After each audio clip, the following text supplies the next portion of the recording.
This is Vijay Thackeray, Unacademy Bhopal director. आज मैं आप लोगों से शेयर करने वाला हूं कि जैसा कि सीबीएसई ने बताया कि हमारा जो एग्जाम है वो शुरू हो चुका है और पहला एग्जाम जो है वो हमारा होने वाला है मैथ्स का 17 तारीख को जो एग्जाम है उसके लिए अनअकैडमी भोपाल के अर्पित गुप्ता जी आपके लिए लेके आए हैं पीवाईक्यू, प्रीवियस ईयर क्वेश्चंस के सोल्यूशन, जिसमें आपके मोस्ट इंपॉर्टेंट क्वेश्चन निकल के आने वाले हैं और सारी प्रॉब्लम जो है वो सॉल्व होने वाली है। तो जुड़ जाइए हमारे साथ। All the best. Hello students, मैं आपका मैथ्स एजुकेटर अर्पित गुप्ता और हमने कल पेपर डिस्कशन किया था 2025 का कोड 30/1/1। आज हम पेपर डिस्कशन करने वाले हैं 30/2/1। और देखो, कल हमने बहुत सारे पॉइंट्स कवर अप किए थे, आज भी करने वाले हैं, तो ध्यान से सुनिएगा, समझिएगा, सीखिएगा और प्रैक्टिस करिएगा। ठीक है, चलो स्टार्ट करते हैं फटाफट। कह रहा है 7 time cos square theta plus 3 time sine square theta is equal to 1। तो मैं क्या बोलूंगा, ऐसे क्वेश्चन को करने के लिए आप जो दो डिफरेंट टी रेशियो हैं उसको एक कर लो। जैसे अगर मैं बोलूं कि भाई 7 टाइम कॉस स्क्वायर डीटा और ये 4 नहीं 3, तो 7 टाइम कॉस स्क्वायर और ये 3 टाइम साइन स्क्वायर है, तो साइन स्क्वायर को क्या अपन 1 माइनस कॉस स्क्वायर डीटा लिख सकते हैं, क्योंकि अपन जानते हैं, क्या जानते हैं, sine square theta plus cos square theta is equal to 1 होता है। तो भैया साइन स्क्वायर क्या निकलेगा, 1 माइनस कॉस स्क्वायर, और ये इज इक्वल टू में क्या चल रहा था 4। अब इसको जल्दी से इवैल्यूएट कर लो, 7 time cos square theta plus 3 minus 3 times cos square theta is equal to 4। ये दोनों माइनस हो जाएंगे, कितना दे देंगे, 4 टाइम कॉस स्क्वायर डीटा, और इसको बेटा ट्रांसपोज कर दो, 4 माइनस 3 1, तो cos square theta is equal to 1/4। So cos theta becomes to be 1/2। ठीक है, प्लस माइनस में मत जाओ, दिमाग में आ रहा होगा, साइड में रखो उसको, अभी तुम्हारे लेवल पे बस तुम्हें उतना ही पता है, 0 डिग्री, 30 डिग्री, 45, 60 और 90 डिग्री। तो आप ऐसा सोचो, कॉस में कितने डिग्री पे 1/2 आता है, तो कॉस 60 डिग्री पे 1/2 आता है। खत्म, आगे बढ़ते हैं। क्या बोल रहा है, probability of drawing an even prime number. बच्चा, इवन प्राइम नंबर केवल एक ही होता है, जो कि होता है 2। अब तुम अगर ध्यान से पढ़ोगे, इवन प्राइम तो केवल एक ही है, 2। और प्राइम नंबर की बात करें 1 से 30 तक, तो बहुत सारे लोग होंगे। कौन कौन, 2, 3, 7, देन 11, देन सो ऑन, आप कर लिखते जाना, लिस्ट बना लेना। लेकिन यहां बोल रहा था इवन प्राइम तो एक ही है, और 30 लोग हैं, तो प्रोबेबिलिटी क्या होगी, 1/30। काम खत्म। नेक्स्ट कह रहा है क्वाड्रेटिक इक्वेशन बनानी है। तो भैया क्वाड्रेटिक इक्वेशन बनाने के लिए फॉर्मूला क्या था, x square minus alpha plus beta multiplied by x plus का alpha into beta is equal to 0। जहां पे बोल रहा है रूट्स, मतलब ये मेरे लिए अल्फा हो गया और ये मेरे लिए बीटा हो गया। तो आप बताओ, अगर मैं अल्फा प्लस बीटा की बात करूं तो 7 + 1/7 दिस इज नथिंग बट 50/7। और मैं अल्फा इंटू बीटा की बात करूं तो क्या बोलोगे, 7 × 1/7 this is nothing but 1। Replace कर दीजिए, तो ये कितना बन जाएगा, 50/7x प्लस का 1 is equal to 0। After getting LCM, 7x square minus का 50x प्लस का 7 whole upon 7 is equal to 0। ये इधर जाएगा, 0 से multiply, result becomes to be 0। तो फाइनली अपने पास क्या मिलेगा, option number A, 7x square minus 50x plus 7 is equal to 0। Next कह रहा था least number which is a perfect square and is divisible by. देखो ये बात थोड़ा ध्यान से समझना, divisible by all the numbers other numbers, मतलब वो जो नंबर होगा वो उन सब नंबर से बड़ा होगा। अगर वो बड़ा होगा मतलब एलसीएम। तो हम करने क्या वाले हैं, हम करने वाले हैं एलसीएम। किसका करने वाले हैं, 16, 20, 50। तो भैया एलसीएम कैसे निकलेगा, तो चाहो तो 16 को प्राइम फैक्टर्स की एक्सपोनेंशियल नोटेशन में लिख लो, 2 की पावर 4, फिर 20 क्या बन जाएगा, 2 की पावर 2 × 5, और भैया 50 क्या बन जाएगा, 2 × 5 की पावर 2। और निकालना क्या है, एलसीएम।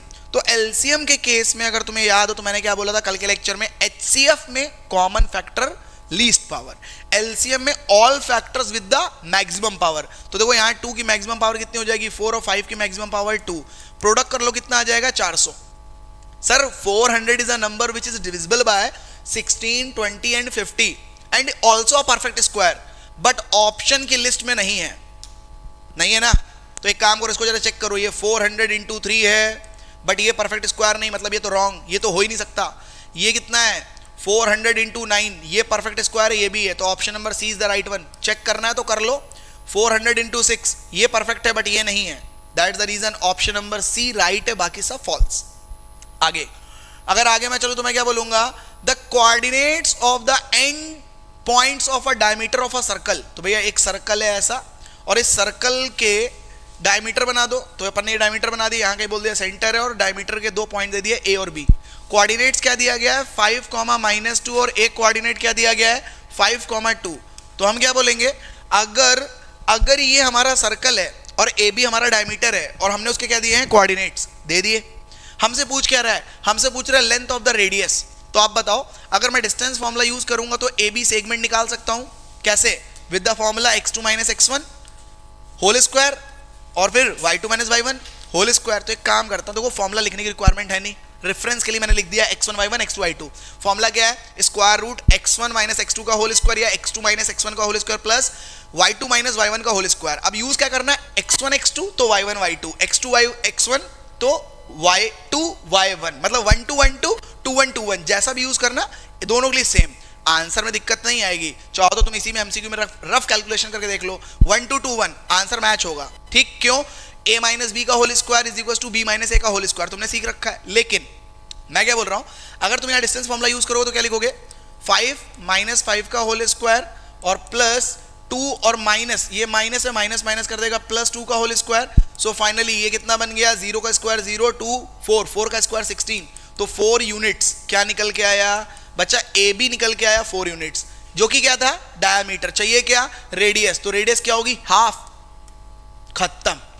दूसरा तरीका अगर थोड़ा जल्दी करना है तो तुम ऐसा समझ सकते हो कि अगर मैं x एक्सिस और y एक्सिस बना लूं, x एक्सिस और मैं y एक्सिस बना लूं और इनको प्लॉट करूं, तो 5 माइनस 2 कहां होगा, 5 माइनस 2 समथिंग यहां कहीं होगा, 5 माइनस 2, और 5 2 कहां पे होगा, तो 5 2 यहां पे होगा। और बच्चा ये जो लाइन बन रही है वो लाइन बन रही है y के पैरेलल। अगर वो y के पैरेलल बन रही है तो दो पॉइंट के बीच का डिस्टेंस निकालने के लिए जो ऑर्डिनेट है, ऑर्डिनेट उनका मैग्नीट्यूड प्लस कर दो, तो 2 और 2 4, मतलब ये जो डिस्टेंस होगी वो 4 यूनिट्स होगी, जो कि डायमीटर है, हाफ कर दो रेडियस। तो ये जल्दी तरीका कर सकता था, लेकिन अगर तुम्हें लग रहा है सर डिस्टेंस फार्मूला मेरे लिए फैमिलियर है तो मुझसे कर लो। नेक्स्ट आगे आते हैं, नेक्स्ट क्वेश्चन क्या बोल रहा है, ये बोल रहा था point this are the vertices of a triangle in which is A और एन, मतलब कौन सा ऑप्शन सही है इसके लिए। तो भैया देखो, अगर तुम डिस्टेंस फॉर्मूला यूज कर रहे हो तो पहले ए बी सेगमेंट निकालो, रेफरेंस के लिए ये अपना ए वर्टेक्स बी और ये सी। तो डिस्टेंस फॉर्मूला क्विकली लगा लेते हैं, तो x2 माइनस x1 क्या दे देगा, 5 प्लस 5 का होल स्क्वायर, 5 प्लस 5 और ये बन जाएगा 0 प्लस 0 का 0 माइनस 0 का होल स्क्वायर। ठीक है, अब जरा इसको एग्जीक्यूट कर दो तो आंसर कितना आ जाएगा, आंसर कितना आएगा 10 यूनिट्स। ओके, तो ये तो आ गया ए बी। फिर निकाल लो बीसी सेगमेंट, तो बीसी सेगमेंट कैसे निकालोगे, x2 माइनस x1, मतलब 0 माइनस 5 का होल स्क्वायर प्लस 4 माइनस 0 का होल स्क्वायर, बच्चा कितना निकलेगा 25 16, मतलब रूट 41 यूनिट्स। ठीक है, नेक्स्ट अगर मैं एसी सेगमेंट या सीए सेगमेंट निकालूंगा तो क्या बोलोगे, 0 माइनस माइनस ये हो गया प्लस, तो 0 प्लस 5 का होल स्क्वायर प्लस 4 माइनस 0 का होल स्क्वायर, अगेन ये निकल के आएगा ओवर रूट 41 यूनिट्स। उम्मीद करते हैं तुम बात समझ चुके हो, हमने डिस्टेंस फॉर्मूला यूज किया है 3 सेगमेंट निकालने, क्योंकि ट्रायंगल था, क्वाड्रिलेटरल होता तो 6 निकालते, A B B C C D D A C B D, लेकिन फिलहाल ट्रायंगल था, 3 सेगमेंट निकाले, दिख गए 2 साइड इक्वल है, तो बच्चा आइसोसेलेस हो गया। लेकिन यहीं पे एक ऑप्शन है राइट एंगल, तो देखो उस पर जाने की जरूरत ही नहीं है। अगर राइट एंगल होता तो कंडीशन अलग होती, लार्जेस्ट साइड का स्क्वायर बाकी दोनों के स्क्वायर के एडिशन के इक्वल होना चाहिए, लेकिन अगर वो होगा तो फिर आइसोसेलेस नहीं होगा। तो अगर यहां पे एक ऑप्शन और होता, क्या होता, isosceles right angle triangle, then we have to check right angle का क्राइटेरिया, बट ऐसा ऑप्शन ही नहीं है और आइसोसेलेस अपने को दिख गया है, तो हम सीधे ऑप्शन नंबर बी को हिट करेंगे, काम खत्म। लेकिन इसके लिए एक छोटा सा रेफरेंस मैं आपको बता दे रहा हूं जल्दी करने के लिए। मान लो जैसे अपन ने इसको ए लिया था, इसको बी लिया, इसको सी, और इसके कोऑर्डिनेट बोले थे -5,0 और इसके कोऑर्डिनेट आपने बोले हैं 5,0, वो -5 है और ये कितना है 0,4। अब आप बताओ अगर मैं यहां से एक परपेंडिकुलर लाइन बनाऊं और मान लेते हैं कि आइसोसेलेस है, तो ये जो परपेंडिकुलर लाइन होगी इसको बाइसेक्ट करेगी, मतलब जो डी होगा वो ए बी का मिड पॉइंट होगा, तो x1 प्लस x2 अपॉन 2 तो 0 और y1 प्लस y2 अपॉन 2 0। बच्चा ये क्या कहना चाह रहा है, अगर ये आइसोसेलेस होगा तो इस डी वाली जो लाइन है इस लाइन पे ही वो वाला वर्टेक्स होना चाहिए। हाँ, तो उसके लिए एबसिसा क्या होना चाहिए, सेम 0 है। इसका मतलब क्या है, आइसोसेलेस है। ठीक है, एक ये भी तरीका है जल्दी करने का कि डिस्टेंस फॉर्मूला बेस्ट है, तुम्हें दिक्कत नहीं होगी।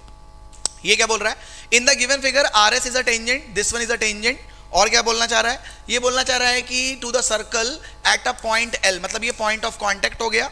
फिर क्या बोल रहा है, M N is a diameter, okay ये डायमीटर दिया गया, कोई दिक्कत वाली बात नहीं है। आगे बढ़ते हैं फटाफट। बोल रहा है एनएमएल 30 है, बच्चा ये वाला डिग्री 30 डिग्री है, तो एक काम करो ओ से एल को ज्वाइन करा दो। अगर ये रेडियस है तो ये रेडियस है, तो क्या मैं बोल सकता हूँ ये 30 डिग्री का एंगल होगा, और अगर ये रेडियस और ये टेंजेंट है तो क्या मैं बोल सकता हूँ जो ओ एल आर एंगल है, एंगल कौन सा, ओ एल आर बच्चा ये 90 डिग्री होगा, रेडियस टेंजेंट थ्योरम। डायग्राम में आ जाओ, कैसे, ये टेंजेंट थी और ये रेडियस थी, तो ये वाला एंगल जो बनेगा वो 90 डिग्री होगा। और उसमें से अगर मैं 30 को क्या कर दूं, रिमूव कर दूं, तो भैया बचेगा कितना, 60, और जो हमसे पूछ रहा था। ठीक है, कलर चेंज कर देता हूं, मे भी हो सकता है डार्क पटाक नहीं दिख रहा होगा, वापस से टिक कर रहा हूं। Option number B is the right one. कैसे, 90 में से 30 माइनस कर दिया। वो 30 कैसे आया, क्योंकि वो दोनों रेडियस हैं, कौन, OM और OL। अगर वो रेडियस है तो अपोजिट एंगल इक्वल होंगे। नेक्स्ट कह रहा है इन the given figure PQ and BC parallel है। बच्चा अगर एक ट्रायंगल में ये दो साइड्स या सेगमेंट्स तुम्हें पैरेलल दिख गए, BPT याद आती है ना, लेकिन उसके पहले कुछ बच्चे गलती करते हैं, वो सुन लो कि वो बोलते हैं सर दिस अपॉन दिस, ये BPT है। रॉन्ग, BPT ऐसा नहीं कहता। BPT ये कहता है कि अगर किसी भी ट्रायंगल में आप एक लाइन ड्रॉ कर रहे हैं which is a parallel to the third side, तो वो पैरेलल लाइन दो साइड को डिस्टिंक्ट पॉइंट पे इंटरसेक्ट करेगी और तो वो सेगमेंट में ब्रेक करेगी। मतलब वो डिस्टिंक्ट पार्ट में ये दो टुकड़े डिवाइड किए और उन दो टुकड़ों का जो रेशियो होता है वो प्रोपोर्शनल होता है या इक्वल होता है सेम रेशियो में।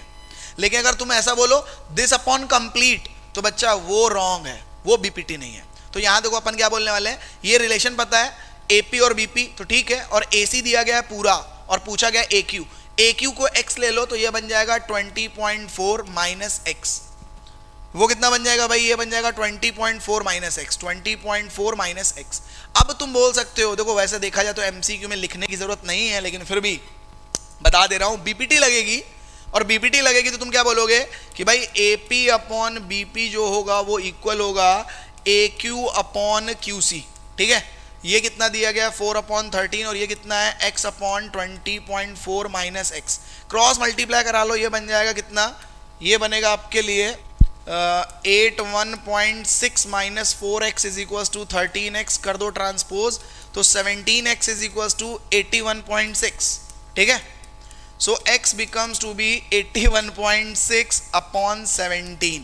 Option number D 4.8। कैसे, देखो 17 5 जा 85 होता है, तो ऑब्वियस सी बात है 85 तो नहीं हो सकता क्योंकि 85 से छोटा, लेकिन 17 2 जा 34 जो कि बहुत छोटा है, 3 जा 51 बहुत छोटा है, तो सर 17 4 जा 68 के आसपास है, मतलब 4 से बड़ा है 5 से छोटा है, तो भैया एक ही ऑप्शन दिख रहा है 4.8। हाँ, और भी ऑप्शन होते हैं जैसे 4.7 4.76, तो कंफ्यूजन होता, फिर अपन एक्चुअल करके चेक करते क्या करेक्ट है। लेकिन अभी इतना टेंशन नहीं लेना है, क्यों, हमें दिख रहा है 2.8 3.8 4.8 5.8, 17 2 जा 34 छोटा है, 3 जा 51 छोटा है, 4 जा 68 छोटा है, 5 जा 85 बड़ा है, तो 4 से बड़ा 5 से छोटा 4.8।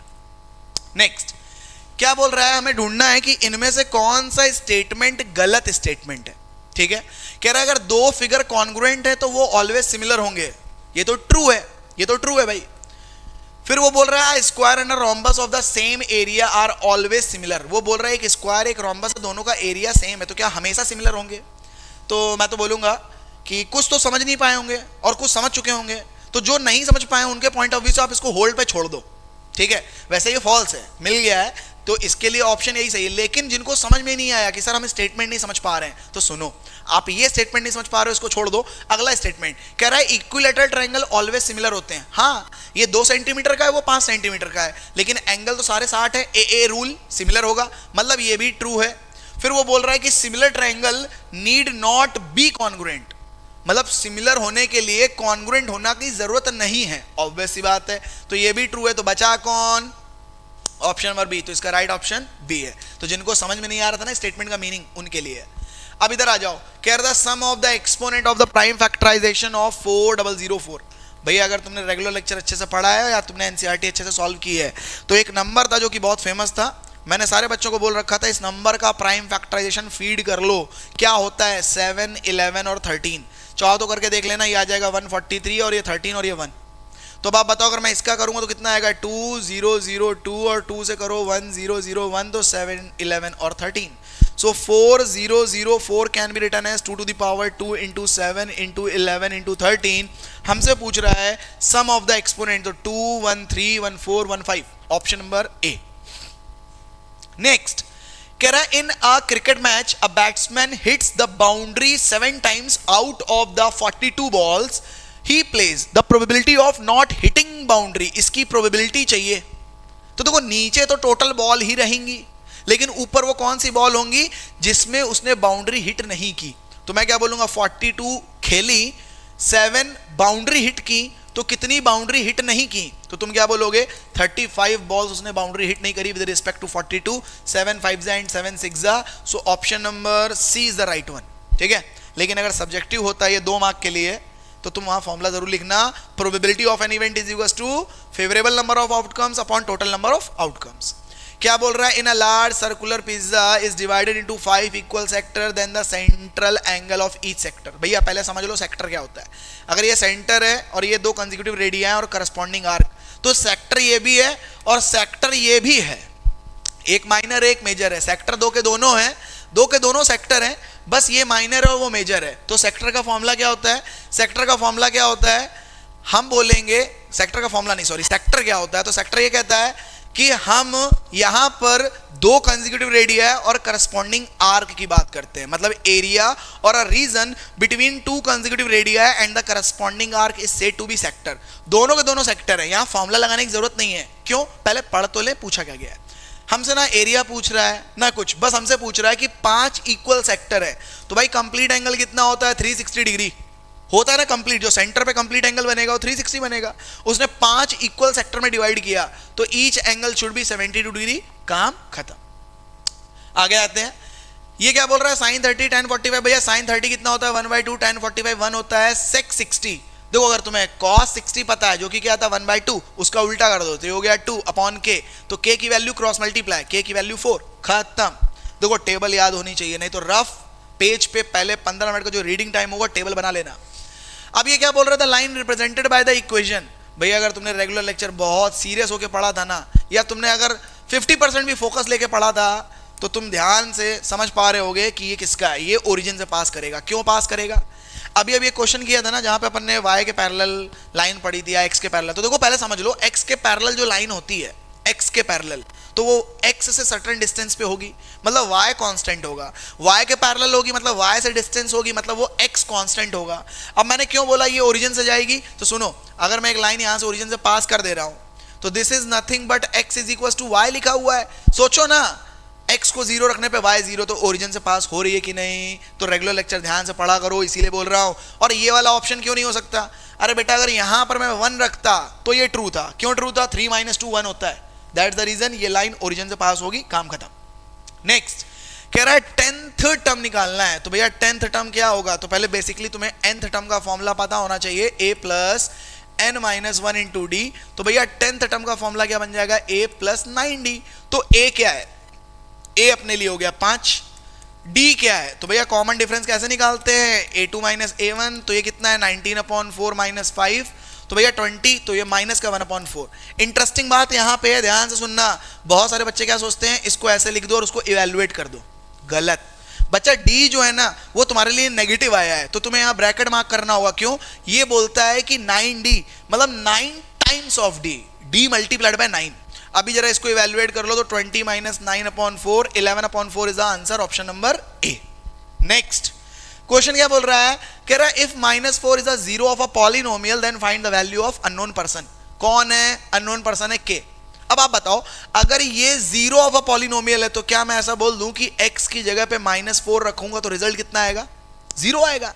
तो एक काम करो, इसको इवैल्यूएट कर लो, क्या बोलेंगे हम, -4 का स्क्वायर माइनस -4 - 2 प्लस 2k, ये ब्रैकेट में ना ऐसे, ये हो गया 2k और इज इक्वल टू 0, ठीक है। ये बन जाएगा 16 माइनस माइनस प्लस माइनस का 2 माइनस का 2k इज इक्वल टू 0। ये नेगेटिव है, ट्रांसपोज कर दो, पॉजिटिव हो जाएगा, और 16 4 20 माइनस 2 18, 2 से कट कर दीजिए भैया तो आ जाएगा 9, खत्म। आगे देखते हैं क्या बोल रहा है, the equations of a line parallel to x axis. अभी पढ़ा था, अभी मैंने देखो थोड़ी देर पहले तो मैं रिवाइंड करवाया है, इस वाले पार्ट में मैंने रिवाइंड करवा दिया था, उसके पहले भी बता दिया था। तो यहां ध्यान से सुन लो, अगर कोई भी लाइन x एक्सिस के पैरेलल जाएगी, कोई भी लाइन x एक्सिस के पैरेलल जाएगी, तो देखो या तो ऐसे जा रही होगी या वो ऐसे जा रही होगी, मतलब और भी नीचे जा सकती है या और भी ऊपर जा सकती है, कैसे भी जा सकती है। लेकिन आप सोचो अगर कोई भी लाइन x के पैरेलल है तो x एक्सिस से जो डिस्टेंस होगी वो क्या होगी, फिक्स होगी। मतलब जो y होगा, y कांस्टेंट होना चाहिए। अगर y कांस्टेंट होगा तो अपन इसको देख के क्या बोल सकते हैं, y इज इक्वल टू 3। लेकिन ये बोल रहा है वो बिलो एक्स एक्सिस है, अगर वो बिलो एक्स एक्सिस है तो y क्या होना चाहिए, नेगेटिव, तो अपन क्या बोलेंगे y is equal to -3 is the right one, option number C. ठीक है, नेक्स्ट 18 नंबर बोल रहा है HCF निकालना है। यार देखो सस्ते नंबर है, देख के मालूम चल रहा है ये 10 इंटू 4 है, ये मालूम चल रहा है 10 इंटू 11 है, और ये मालूम चल रहा है 10 इंटू 36 है, और भैया सब में कॉमन कौन है, कॉमन है 10, तो HCF क्या होगा 10। लेकिन ट्विस्ट क्या है सर, ये दोनों तो कुछ दिखा सकते हैं कॉमन जो कि 4 है, बट दिक्कत किसने दी, 11 ने, और हम HCF क्या बोलते हैं, कितने भी लोग हों कॉमन फैक्टर होना चाहिए, तो कॉमन फैक्टर यहाँ कौन निकलेगा, 2 और 5।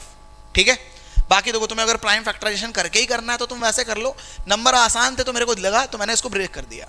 आगे देखो क्या बोल रहा है, असर्शन रीजन बोल रहा है पहला कि असर्शन रीजन दोनों के दोनों ट्रू हैं और रीजन करेक्ट एक्सप्लेनेशन है। दूसरा बोलता है कि दोनों ट्रू हैं बट जो रीजन है वो करेक्ट एक्सप्लेनेशन नहीं है। तीसरा बोलता है पहला वाला असर्शन ट्रू है और रीजन फॉल्स है, और चौथा वाला बोलता है असर्शन फॉल्स है रीजन ट्रू है। तो आते हैं फटाफट क्वेश्चन पे आते हैं। क्वेश्चन क्या कह रहा है, कह रहा है कॉमन डिफरेंस, तो भैया कॉमन डिफरेंस कैसे निकलेगा, 1 - 5 विच इज -4, ये हो गया गलत। अगर ये गलत हो गया तो हम कौन सा बोलेंगे, ए फॉल्स, मतलब हम किसके लिए जाएंगे, हम इसके लिए बोलेंगे option number D is the right one, बाकी दूसरा पार्ट करने की जरूरत ही नहीं है। क्यों, पहला वाला फॉल्स हो गया। अगर तुम्हें फिर भी सेटिस्फेक्शन नहीं मिला तो करके चेक कर लो, वो बोल रहा है जो कॉमन डिफरेंस होता है वो निकलता है an - an-1, भैया n की जगह 2 रखो तो क्या निकलेगा, a2 इज इक्वल a2, क्या निकलेगा n की जगह 2 रखने पे a2 - 1, तो भैया क्या बन जाएगा a2 - a1। क्या सही है, कॉमन डिफरेंस यही होता है, मतलब देखो दिख रहा है क्लियरली, ऊपर वाला फॉल्स है नीचे वाला ट्रू है, तो ऑप्शन नंबर डी। लेकिन फिर भी मैं बोलूंगा जब ऊपर वाला फॉल्स हो गया तो नीचे वाले को चेक करने की जरूरत ही नहीं है। लेकिन हाँ मैं एक चीज बोल देता हूं, ये मैंने कुछ पेपर में देखा है और कभी कभी स्कूल ने भी ऐसा किया है, वो 19 के लिए डायरेक्शंस देते हैं कि हमने कुछ इंफॉर्मेशन दी है, इसको यूज करना है, जहां पर सी में ये होता है डी में ये होता है, लेकिन कभी कभी 20th के लिए इसके लिए फिर से डायरेक्शन देते हैं, मतलब आपको फिर से नोटेशन मार्क करके देते हैं जहां पर सी और डी ऊपर नीचे कर देते हैं। तो रट्टा मत मारना, अगर एक नॉर्मल सा इंफॉर्मेशन दिया गया है दोनों के लिए सेम चल रहा है तो फिर ठीक है, लेकिन अगर 19 के लिए अलग है और 20th के लिए अलग है तो ध्यान देना, उधर सी इधर डी हो सकता है। ठीक, आ जाते हैं क्वेश्चन पे। कह रहा था pair of linear equation this will have infinitely many solution. बच्चा क्राइटेरिया क्या होना चाहिए, क्राइटेरिया होना चाहिए कि a1/a2 is equal to b1/b2 is equal to c1/c2। तो चेक करते हैं जरा, बोल रहा p की वैल्यू 1 रखने पे 1/2 इज इक्वल टू 3/6, हाँ ट्रू है। 59/118, ये तो अपने लिए ट्रू हो गया, मतलब ये सही है, असर्शन इज ट्रू। रीजन पे आते हैं, कह रहा है दोनों पेयर ऑफ लीनियर इक्वेशन दिए गए और वो कह रहा है हैज अ यूनिक सॉल्यूशन। तो बच्चा यूनिक सॉल्यूशन के लिए हम क्या बोलते हैं कि वो डज नॉट इक्वल, वो कौन, a1/a2 does not equal to b1/b2। अब तुम्हारे दिमाग में आ रहा हो सर ये ट्रू है तो वो फॉल्स, नहीं, अगर ट्रू मिल गया है तो दोनों चेक करने पड़ेंगे, दोनों ट्रू हैं कि दोनों फॉल्स हैं, सॉरी दोनों ट्रू हैं कि केवल ऊपर वाला ट्रू है। लेकिन ऊपर वाला फॉल्स मिल गया तो अपन जीत चुके हैं, दूसरा करने की जरूरत नहीं है। तो ऊपर वाला ट्रू है तो नीचे वाला चेक करना पड़ेगा। तो अब बताओ मेरे को, अगर मैं बोल दूं कि p/2 does not equal to 3/6, तो हाँ भाई p does not equal to 1, ये बोल रहा है ये दोनों यूनिक सॉल्यूशन देंगी, then p does not equal to 1, तो ये भी ट्रू है। बट क्या ऊपर वाले को ये करेक्ट एक्सप्लेन कर रहा है, नहीं, क्योंकि ये बोलना चाहिए कि टू पेयर नहीं, पेयर तो दो लोगों का ही होता है ना, the pair of linear equations, जहां पे दो इक्वेशंस दी होंगी, अगर वो क्या है, क्या कर रही है वो, इनफाइनाइट मैनी सॉल्यूशन, तो रीजन क्या होना चाहिए कि if the condition is a1/a2 is equal to b1/b2 is equal to c1/c2, तो ये एक्सप्लेनेशन तो राइट नहीं है। तो अपन ऑप्शन कौन सा हिट करेंगे, ऑप्शन करेंगे ऑप्शन नंबर बी। अब बारी आती है लिखने की, है ना, और अगर तुम ध्यान से देखो तो अपन ने एमसीक्यूज कर लिए हैं, एमसीक्यूज में टाइम कम भी लिया, क्यों, अपने को रफ काम करना था, मतलब आंसर सही होना चाहिए था, वर्किंग का इतना इंपॉर्टेंस नहीं था, लेकिन अब अपने को लिखना भी है, तो मेक श्योर बहुत ध्यान से लिखना, जहां पे प्रेजेंटेशन बहुत बड़ा रोल प्ले करेगी, सो अलाइनमेंट लेके चलना, अच्छे से काम करना। क्वेश्चन पे आते हैं, कह रहा है if p and q are the zeros of a polynomial then find the value of 1 - p and 1 - q। So first of all आप क्वेश्चन लिखो बहुत अच्छे से, 21 टाइम्स y² - y - 2। अब अगर मैं ऐसा बोलूं कि इसके लिए जो जीरोस हैं वो p and q है, तो पहले ऐसे लिखो ऑन कंपेयर विद, आप ऐसे लिखो ऑन कंपेयर विद, क्या करोगे, ए वाई स्क्वायर। अब वो रट्टा मत मार लेना a x square plus b x plus c, अरे भाई वहां पे वेरिएबल वाई है तो तुम वाई लिखना, a y square plus b y plus c. तो मेरे को बताओ ए की वैल्यू कितनी आ गई 21, बी की वैल्यू कितनी आ गई -1, सी की वैल्यू कितनी आ गई भैया -2। यहां तक तो दिक्कत होगी नहीं। अब वो तुमसे क्या बोल रहा है, इसके जो जीरोस थे, जीरोस कौन है, पी और क्यू, तो क्या मैं ऐसा बोल दूं सम ऑफ जीरोस मतलब पी प्लस क्यू क्या होगा -b/a। So this is nothing but minus और माइनस कितना बन जाएगा 1/21। एंड सेम अगर मैं बोलूं, इधर मैं लिख रहा हूं, तुम इधर नहीं लिखोगे, तुम नीचे लिखोगे पेज के नीचे, तुम ऐसा नहीं करना, तुम पेज के नीचे लिखना। अब इधर मैं बोल दूं कि प्रोडक्ट ऑफ जीरोस मतलब p इंटू क्यू क्या होता था, constant term upon coefficient of x square c/a। तो भैया c की वैल्यू कितनी है -2 और a की वैल्यू कितनी है 21। हमने ऐसा क्यों किया, अरे जब ऐसा कंडीशन दिखता है ना तो पहले आप उन इक्वेशन या एक्सप्रेशन, जैसे अभी एक्सप्रेशन है तो हमने एक्सप्रेशन को स्टैंडर्ड फॉर्म से कंपेयर कराया, ए बी सी निकाल के छोड़ दिए, sum of zeros product of zeros निकाल के रख दिए। अब पढ़ते हैं, वो कह रहा है फाइंड द वैल्यू। तो भैया हमें वैल्यू किसकी निकालनी है, हमें वैल्यू निकालनी है दिस वन। तो क्वेश्चन ये है जिसको अपने को इवेल्युएट करना है। अगर इसको इवेल्युएट करना है तो हम क्या बोलेंगे, एंट्री कराओ तो 1 का मल्टीप्लाई 1 माइनस का क्यू माइनस का पी प्लस का पी क्यू। अब आप मेरे को बताओ क्या मैं इधर माइनस कॉमन करके बोल सकता हूं this is nothing but P plus Q और ये बन जाएगा पी क्यू। ये लाइन इंपॉर्टेंट थी, डाइजेस्ट हो गई होगी, बहुत सिंपल सी थी। एंड नाउ अभी p प्लस क्यू, तो p प्लस क्यू की वैल्यू कितनी है 1/21 और p इंटू क्यू की वैल्यू कितनी है -2/21। भैया after getting LCM this is nothing but 21 आ गया एलसीएम, तो ये कितना बन जाएगा 21 - 1 माइनस का 2 क्योंकि plus minus minus. So final answer कितना निकल के आएगा, आप उसको माइनस कराओगे कितना बनेगा 3। अगर 1 2 3 और माइनस करोगे तो कितना बन जाएगा 18/21। ये अपना फाइनल आंसर होगा, काम खत्म। ठीक है, ये अपना फाइनल आंसर निकल के आ गया। अगले क्वेश्चन पे आते हैं भैया। अगला क्वेश्चन शायद इंटरनल चॉइस के साथ है, तभी तो ए पार्ट इधर है तो बी पार्ट आगे होगा। तो देखो क्या बोल रहा है, इन the given figure the shape of the table, top of a table is that of a sector of a circle with center O और angle AOB is 90 OAOB। अरे ऑब्वियस सी बात है, ये रेडियस होंगी और कितना है 42। तुमसे कह रहा है then find the perimeter of the top of the table. सबसे पहले क्या लिखोगे, सबसे पहले लिखोगे गिवन। तो गिवन क्या लिखोगे, गिवन तुम्हें क्या है, तुम्हें ये पता है कि भाई OA is equal to OB is equal to 42 centimetre. चाहो तो इसको मेंशन कर दो कि भाई ये रेडियस है मेरे लिए, ठीक है। और तुम्हें क्या पता है, तुम्हें पता है एंगल AOB कितना है भैया 90 डिग्री। तुम्हें क्या करना है, तुम्हें 2 फाइंड करना है। 2 प्रूव लिखते लिखते रट्टा मार लेते हो, अरे यहाँ प्रूविंग नहीं करनी है, तुम्हें इवेल्युएट करना है, सॉल्यूशन निकालना है। मतलब फाइंड क्या करना है, फाइंड क्या करना है, perimeter of the top of the table. तो अपन क्या लिखेंगे, perimeter of the top of the table. ये बच्चा अपने को फाइंड आउट करना है। तो अब लिखना स्टार्ट करता हूं मैं सॉल्यूशन। प्रूफ मत लिख देना, बहुत सारे बच्चे ना वो उसी पैटर्न पे चलते रहते हैं, गिवन टू प्रूफ नहीं भैया, ये सॉल्यूशन का पार्ट है। तो सॉल्यूशन क्या लिखना है, तो इसको पहले समझते हैं। हमसे पूछा क्या गया था, perimeter of the top of the table, लेकिन जो टॉप ऑफ द टेबल थी वो क्या है, सेक्टर की फॉर्म में है। अच्छा, अगर मेरे को ये चाहिए क्या, ये जो व्हाइट कलर की ये बाउंड्री ये चाहिए, पेरीमीटर चाहिए, तो समझना मैं क्या बोलने वाला हूं कि अगर सर मुझे पेरीमीटर चाहिए तो कहीं ना कहीं मेरे को ये लेंथ ऑफ आर्क ये वाला चाहिए होगा।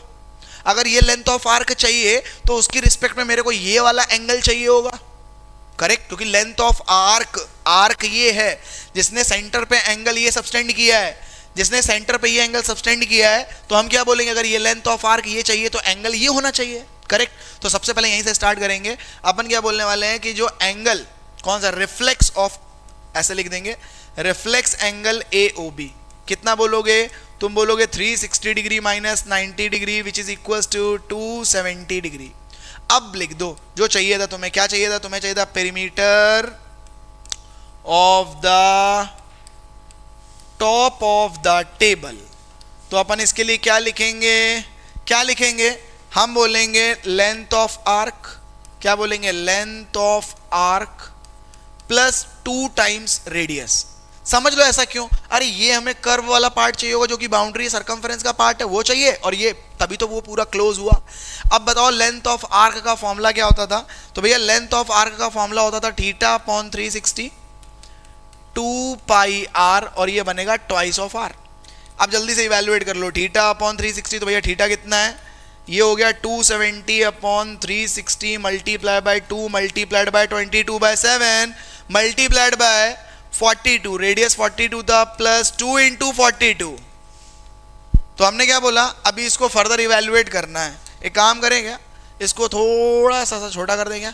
अभी क्या क्या आया ये तो ध्यान नहीं दिया मैंने, एक सेकेंड रुक जाओ, केवल जो लिखने वाला पार्ट है ये वाला पार्ट लेते हैं, इसको थोड़ा सा छोटा कर देते हैं, ठीक है, थोड़ा छोटा कर देते हैं क्योंकि अपने को लिखने का स्पेस मिल जाएगा बस। अब देखो भैया फटाफट कटिंग कर लो, देखो 0 से 0 कैंसिल आउट हो गया, यहाँ तक तो कोई समस्या होगी नहीं। 7 6 6 6 2 3 3 9, ऐसा नहीं लग रहा, नीचे वाला पर्सन यहां पे इस टर्म में नीचे वाला पार्ट हो गया खाली, ऊपर बचा 9 22 बस। तो एक काम करो, क्या लिख रहा हूं मैं, इधर लिख रहा हूं 9, इधर लिख रहा हूं 22, यहां केवल ये दो लोग बचे, चेक कर लो 0 0, फिर 7 6 6 6 2 3 3 9, तो 9 और 22, इधर क्या बचेगा, इधर बचेगा अपने पास 2 इंटू 42। अभी जल्दी से ना भैया कैलकुलेट कर लो, तो 22 9 कितना होता है 198 और 42 2 कितना होता है 84। अभी इन दोनों को जैसे ही तुम प्लस करोगे तो आंसर आ जाएगा। तो देखो कैसे मैं प्लस कर रहा हूं, एक काम करता हूं, इसको 2 कैरी कर देता हूं, ये हो जाएगा 200, तो 282 इज द आंसर। देखो कैरी क्यों किया, ताकि काम थोड़ा जल्दी हो जाए। यूनिट क्या चल रही थी, सेंटीमीटर, लेकिन जब आप आंसर लिखेंगे ना तो भैया आप आंसर लिखना स्टेटमेंट की फॉर्म में, आप जो आंसर लिखोगे वो स्टेटमेंट की फॉर्म में लिखना, ठीक है। और ये हो गया एक्यूरेट प्रॉपर सॉल्यूशन, ठीक। चलो आगे देखते हैं क्वेश्चन नंबर, अच्छा उसका ऑप्शनल पार्ट है, क्वेश्चन नंबर सेम 22 शायद था, क्वेश्चन नंबर 22 और उसका ऑप्शनल पार्ट है, ये भी करेंगे, समझ लेते हैं। तुमसे कह रहे हैं in the given figure 3 sectors of a circle of radius making angles this one at the centre are shaded, find the area of shaded region. अच्छा क्या मैं ऐसा बोलूं, गिवन लिख पाओगे, सर्कल का रेडियस पता है तो छाप देना रेडियस, तुम्हें 3 सेंट्रल एंगल पता है वो भी छाप देना, 2 फाइंड क्या करना है, तो तुम क्या बोलोगे, मेरे को फाइंड क्या करना है, area of the shaded region. चलो अच्छा एक काम करता हूँ, लिख देता हूँ, है ना, कुछ सोच रहे होंगे सर लिख दो, लो भैया। तो रेडियस कितना है मेरे पास, रेडियस दिया गया 5 सेंटीमीटर, ठीक है, और वो क्या बोल रहा है, एंगल्स दिए गए हैं, तो एंगल्स मैं लिख देता हूँ, एंगल्स क्या क्या मेरे को पता है, 35 डिग्री 50 डिग्री और 95 डिग्री। 2 फाइंड करना क्या है, तो इधर मैं लिख देता हूं 2 फाइंड, जल्दी से 2 फाइंड मेरे को करना क्या है, area of shaded reason, area of shaded reason, area of shaded reason या पार्ट। अब देखो यहां पे एक चीज याद रखना, अगर उसने बोला है शेडेड पार्ट तो शेडेड पार्ट लिखना, अगर शेडेड रीजन बोला है तो शेडेड रीजन लिखना, मतलब जो बोल रहा है वही लिखना। तो ये 2 फाइंड हो गया, फिर अपन क्या लिखने वाले, सॉल्यूशन। अच्छा देखा जाए तो इन जनरल ये सब बना क्या रहे हैं, देखा जाए तो ये जो अपने लिए बन के तैयार हुआ है, ये जो अपने लिए बन के तैयार हुआ है और ये जो अपने लिए बन के तैयार हुआ है, ये सबके सब सेक्टर है। तो हमने बोलना क्या है, हम बस इतना बोलेंगे सॉल्यूशन लिखते वक्त कि हमें निकालना क्या भैया, तो जो एरिया ऑफ शेडेड रीजन है हम इसी को लिख रहे हैं, सॉल्यूशन के लिए क्या लिखेंगे, एरिया ऑफ शेडेड रीजन। तो हम क्या बोलेंगे कि सर यहां पर हम जो फॉर्मूला यूज करने वाले हैं, फॉर्मूला यूज करने वाले हैं एरिया ऑफ सेक्टर का, लेकिन कितने 3 डिफरेंट सेक्टर बनने हैं, तो तुम क्या करना ना, अपने पेपर पे डायग्राम बनाना और यहां पे मेंशनिंग करना चालू कर देना, सेंटर ओ कर देना, इसको ए बी और इसको सी डी और इसको ई और एफ। तो देखो ये वाली बात जो है ना, फिर उस बात को और अच्छे से लिखना, फिर एंगल्स मत लिखना, ठीक है, एंगल्स मत लिखना, फिर नोटेशन की फॉर्म में मार्क करना। तुम कैसे लिखना, तुम ऐसे लिखना, एंगल जो ए ओ बी है वो भैया मेरे को पता है 35 डिग्री है, फिर एंगल जो डी ओ सी है या फिर जो सी ओ डी है वो मेरे को पता है 50 डिग्री है, और जो एंगल ई ओ एफ है वो मेरे को पता है 95 डिग्री है, ठीक है। इस पूरी कहानी को यहाँ लिख देना। फिर तुमसे जब बोला गया ना एरिया ऑफ शेडेड रीजन, तो तुम यहाँ लिखना area of sector, area of sector A O B plus area of sector C O D plus area of sector E O F. अब पता है बहुत सारे बच्चे सोच रहे होंगे सर इंडिविजुअली कर लें क्या, कर लो कोई दिक्कत नहीं है, टाइम ज्यादा लगेगा। क्यों, अभी छोटा सा कहानी में ला रहा हूं मैं ट्विस्ट, तुम इस बात को ध्यान से देखोगे तो मजा आ जाएगी। कैसे? देखो अब सारे एंगल अलग हैं, तो क्या मैं बोल सकता हूं ये मेरे लिए हो जाएगा θ1, ये वाला मेरे लिए हो जाएगा θ2, ये वाला मेरे लिए हो जाएगा θ3। अब भैया मैं ऐसा क्यों बोल रहा हूं? अरे कॉमन सी बात है, θ/360, थीटा मतलब अकेले की बात होती थी, यहां तीन अलग हैं, तो मैं यहां बोलने वाला हूं θ1/360 πr² प्लस θ2/360, फिर क्या बोलेंगे πr², फिर क्या बोलेंगे θ3/360, फिर क्या बोलेंगे πr²। अरे रेडियस तो एक ही है, that's the reason r1 r2 r3, नहीं कंफ्यूज मत होना। अब आती है बारी कैलकुलेशन की, तो देखो कैलकुलेशन को शार्प कैसे करना है। πr²/360 मतलब πr²/360 अगर मैं कॉमन करता हूं तो this is nothing but θ1 plus θ2 plus θ3। बोलो हाँ या ना? देखो आसान हो गई ना। अगर ये आसान हो गई तो अभी इसको इवैल्यूएट कर लो, ये बन जाएगा 22/7 और 360 नीचे चल रहा है तो नीचे लिख दो, और ऊपर r कितना था अपने पास 5, तो भैया r को मैंने ऐसे लिख दिया 5 × 5, और ये क्या बोल रहा है θ1 2 3 35 डिग्री, या डिग्री मत लगाओ, at the time of calculation बस 35, और वो कितना है 50, और फिर वो कितना भैया 95। एक काम करते हैं, इधर इम्प्लाइज टू बना रहा हूं और इधर मैं इसकी वर्किंग, या फिर एक लाइन बना लेते हैं, इधर लाइन बना रहा हूं, आप नीचे लिखना, ठीक है, मैं उधर लिख रहा हूं।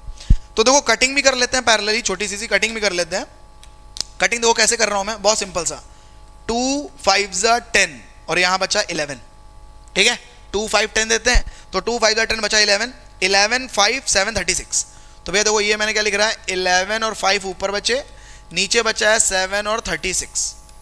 अब ये वाला ब्रैकेट सॉल्व कर लो जल्दी से, तो 95 में 50 दे दो, सॉरी 5 दे दो, 100, और ये कितना दे देगा 180। तो भैया मैंने क्या लिख दिया है ना, ये लिख देना है 180। फिर समझ लो क्या किया है, 5 इसको दिया तो 100 बन गया, 50 30 80 180। अब क्या करो 36 से कट कर दो, होगा कि नहीं होगा कट, चेक करो 36 से कैसे, 18 2 होता है ना, तो ऊपर तो बचेगा कितना, अगर मैं 18 से कट करूं तो 10 और नीचे 2 से कट करो तो कितना बच जाएगा 25। ठीक, तुम्हें अगर फिर भी दिक्कत दे रहा तो ऐसा देख लो, इधर 5 बचेगा, वो बच्चों वाली हरकतें करनी कर लेना, 18 10 18 2 2 5 या फिर डायरेक्ट, तो 36 5 180 होता है।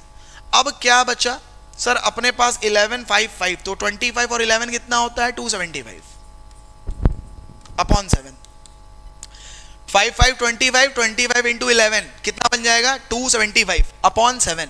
अब इसको ना डेसिमल में मत निकालो, क्या पूछ रहा है, नहीं ना, तो तुम एक काम करो इसको मिक्स्ड में करके छोड़ दो, तो 7 4 कितना होता है 28, तो बड़ा हो गया ना, तो 7 3 7 3 7 9 एंड 2/7। यूनिट क्या चल रही थी, यूनिट चल रही थी भैया कहाँ गए सेंटीमीटर, तो अपन क्या बोल देंगे स्क्वायर सेंटीमीटर, खत्म। अब मैं क्या बोलूँगा पता है यार, ऐसा क्या लग रहा है कि एक ये था और एक ये था, और दोनों के ही दोनों शायद इक्विवेलेंट टाइम ही लेके गए, बट ये वाला थोड़ा कम शायद कैलकुलेशन करना पड़ा as the point of calculation, थोड़ी कम करनी पड़ी है ना। तो मैं तो बोलूँगा कि अगर मैं एज अ स्टूडेंट पेपर लिख रहा होता तो ठीक है मैं यही करता, या फिर कैसे मालूम चलेगा कौन सा आसान है। तो देखो यहाँ पर ऑप्शनल चॉइस जब आती है, मतलब इंटरनल में जब ऑप्शन आता है कि 2 पार्ट है कौन सा करें, तो आप वहाँ चेक करो जहाँ आपको कॉन्फिडेंस ज़्यादा आ रहा है, जो टॉपिक आपका ज़्यादा अच्छा है। कोइंसिडेंटली ये दोनों सेम से ही हैं, है ना। तो अब अगर तुमने पढ़ रखा है तो अच्छी बात है, नहीं तो कभी डिफरेंट चैप्टर से आएंगे तो जहां तुम्हें जबरदस्त नॉलेज लगे कि यार ये मेरा स्ट्रॉन्ग जोन है, मैं यही करूंगा, तो तुम वो करना, ठीक है।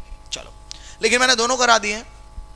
अब आते हैं इसको, क्या बोल रहा है, if tan a is equals to √3 where a is an acute angle find the value of this one। भैया क्वेश्चन यहीं से स्टार्ट करते हैं, सीधे सॉल्यूशन लिख रहे हैं हम, ठीक है। क्या लिखने वाले हैं कि भाई tan a is equals to √3। सो आप बताओ tan की कौन सी डिग्री पर √3 देता है, तो अपन बोल सकते हैं सर 60 डिग्री पे देता है। तो भैया a की वैल्यू कितनी आ गई 60 डिग्री, और हमसे कह रहा है इसको इवैल्यूएट करना था, तो आप मेरे को बताओ क्या लिखा है, ये साइन स्क्वायर a, पहले लिख देते हैं, क्वेश्चन लिख देते हैं, sine square a upon 1 plus cos square a। अब आप मेरे को बताओ अगर मैं a की जगह पे अगर मैं 60 डिग्री लिख दूं, तो sine square 60 degree upon 1 plus cos square 60 degree. अब मैं इधर सॉल्यूशन लिख रहा हूं, तुम नीचे लिखोगे। आप मेरे को बताओ साइन 60, अच्छा कुछ बच्चे सोचते क्या है सर ये साइन स्क्वायर 60 का मतलब क्या है, अरे ये कहना चाह रहा है साइन 60 की वैल्यू निकालो और उसका होल स्क्वायर कर दो। तो साइन 60 की वैल्यू कितनी है, साइन 60 की वैल्यू कितनी होती है भाई √3/2, और उसका क्या कर दो होल स्क्वायर अपॉन, ये बोल रहा है 1 प्लस, तो भैया 1 प्लस cos 60, तो cos 60 की वैल्यू कितनी होती है 1/2, तो 1/2 लिख के उसका कर दो होल स्क्वायर। फाइनली ये बन गया 3/4, ये बन जाएगा 1 plus 1/4 after getting LCM. After getting LCM कितना बन जाएगा 4 प्लस 1/4। ध्यान से देखो तो तुम समझ पा रहे होगे कि भाई ये दोनों पार्ट कैंसिल आउट हो गए, ये दोनों कैंसिल आउट हो गए। So finally what the result, result is 3/5। डब्बे में पैक कर देना चाहो तो अच्छा लगेगा। अब देखो क्वेश्चन आसान था, टाइम टेकिंग भी नहीं था, हार्डली शायद 1-1.5 मिनट लगा होगा। नेक्स्ट, अब अगर मैं आपको बोलूं तो आपने एनसीईआरटी पढ़ी, चैप्टर ट्रायंगल, चैप्टर नंबर 6 है ना। अगर आपने ट्रायंगल अच्छे से पढ़ा है तो सच बताऊं ये आपको एनसीईआरटी की याद दिला रहा होगा। एनसीईआरटी में एक ऐसा क्वेश्चन है, अगर वो तुम समझ पा रहे हो, कर पा रहे हो तो खत्म हो गया है, नहीं कर पा रहे हो तो कोई दिक्कत नहीं, बस ध्यान से सुनना। सबसे पहले अपन लिखने वाले हैं गिवन। तो भैया गिवन क्या लिखेंगे, क्या पता है, तो गिवन कह रहा है D is a point on a side B C of triangle ABC such that. तो एक काम करो, बस जो पता है उतना छाप दो। हमको ये पता है कि इन ट्रायंगल एबीसी, पता क्या है, जो एंगल एडीसी है वो एंगल बीएसी के इक्वल है, बस ये पता है। टू प्रूव करना क्या है, तो साफ साफ आपको बोल रहा है प्रूफ करना है C A square is equal to C D multiplied by B C या फिर सी बी, बात एक की है ना। आप तुम चाहो कि एग्जैक्ट वही फोटो कॉपी करना है तो भैया तुम वही छाप लेना, ये मैंने लिख दिया सी बी। अब सोचो हम ऐसा क्या करें, तो सबसे पहले डायग्राम में थोड़ा सा अप्रोच लेते हैं, क्या करना चाहिए। अच्छा आपको दिख रहा है क्या कि ये जो पार्टीशन इन्होंने किया है सी ए सी डी सी बी, तो सी ए कहाँ है इधर, सी डी कहाँ है इधर, सी बी कहाँ है पूरा। इसका मतलब सर नो डाउट ये कंप्लीट ट्रायंगल मेरे को लेना होगा एक पार्ट, और दूसरा मैं बोल सकता हूं ये वाला ट्रायंगल ले लो। क्यों, अभी देखो क्यों। अगर इतना तुम समझ चुके हो तो अच्छी बात, अगर इतना समझे नहीं हो तो फिलहाल तुम बस देखो प्रूफ, शायद तुम समझने लगोगे तुरंत। मैं क्यों ऐसा बोल रहा हूं, मैं बोल रहा हूं in triangle ABC and triangle ACD, ये दो क्यों लिए हैं, क्योंकि as per the relation of the side यही दोनों आ रहे थे। तो मैंने क्या बोल दिया, एक ले लो एबीसी और एक ले लो एसीडी। यहां क्या दिख रहा है, सबसे पहले दिख रहा है सर जो एंगल सी है एसीबी और यहां एसीडी, ये बन जाएगा कॉमन एंगल। ये क्या बन जाएगा भाई अपने लिए, बन जाएगा कॉमन एंगल। फिर दूसरा रिलेशन तुम यहां बोल सकते हो कंप्लीट एंगल बी, देखो दिया गया ना कंप्लीट एंगल बी, बी ए सी, और यहां पे इसके इक्वल है, किसके इक्वल है एडीसी। तो अपन ने लिख दिया एडीसी, और बच्चा ये क्या था, ये गिवन का पार्ट था। अगर ध्यान से देखो तो देखो ये गिवन का पार्ट था। अब अगर तुम बच्चा इतना कर चुके हो तो क्या बचा है, कुछ नहीं, दो ट्रायंगल दिख गए तो अपन बोल देंगे बाय ए रूल, और जैसे हमने लगा दिया बाय ए रूल तो हम क्या बोलेंगे, दो ट्रायंगल्स क्या हो गए, सिमिलर हो गए। कौन से दो ट्रायंगल सिमिलर हो गए, तो एक बन जाएगा ए बी सी जो कि सिमिलर होगा, किसके सिमिलर होगा, तो हम क्या बोलने वाले हैं कि दो ट्रायंगल्स हैं और वो दोनों ट्रायंगल सिमिलर होंगे। तो कौन सा ट्रायंगल, एक ट्रायंगल होगा ए बी सी। अब सिमिलर होंगे तो उसका ऑर्डर बहुत इंपॉर्टेंट है, तो वो ऑर्डर क्या होगा, तो एक बार ऑर्डर देख लेते हैं कि वो कौन सा ऑर्डर यहां पे आएगा। तो याद रख लो एंगल अपनी पोजीशन चेंज नहीं करते हैं, एंगल अपनी पोजीशन चेंज नहीं करेंगे। तो तुम इधर आओ, तुमने सी पर किसको लिया, सी को, तो सी की प्लेस पे कौन आएगा, सी। तुमने ए की प्लेस पे किसको लिया, डी को, तो ए की प्लेस पे कौन आएगा, तो भैया ए की प्लेस कहां है, ए की प्लेस पे कौन आएगा, डी। एक काम करते थोड़ा स्पेस तो दे दें, ट्रायंगल, और ये हो गया डी। अब बचा कौन, तो दो ट्रायंगल लिए थे एबीसी तो हो गया, इधर बचा कौन सा लेटर, इधर लेटर बचा है ए। तो देखो ऑर्डर ऐसे कर सकते हो, अगर तुम अच्छे से पढ़ चुके हो तो देखते फटाफट लिख दोगे, फिर भी नहीं आता है तो थोड़ा पेशेंस रखो, कर लो। अगर तुम्हें ये रिलेशन हो गया है तो फिर तुम क्या बोलोगे, sir we can say when two triangles are similar then the ratio of corresponding sides क्या होती हैं, इक्वल होती हैं।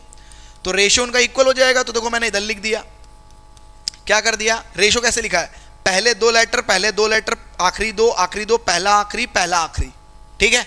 अब अगर ये लिख दिया तो यहां लिखना जरूर corresponding sides of similar triangle, ये मेंशन करना बहुत इंपॉर्टेंट है, ठीक। एंड देन आफ्टर चाहिए क्या था, सी ए स्क्वायर। तो ढूंढो सी ए किधर है, सर ये दिख रहा है, सी ए दिख रहा है ना। तो भैया एक काम करो, इन दोनों को उठा लो बस। हम क्या बोलेंगे, B C upon C A is equal to C A upon C D, cross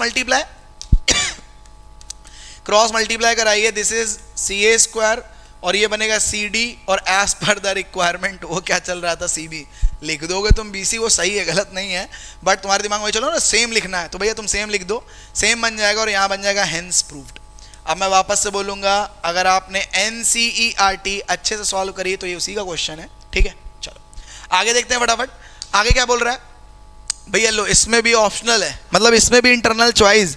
अब अच्छी बात तो नहीं है, मतलब तुम्हारे लिए तो डरावनी बात हो गई। अगर तुम्हारा कमांड अच्छा है तो तुम जीत चुके हो, नहीं है तो तुम डर चुके हो।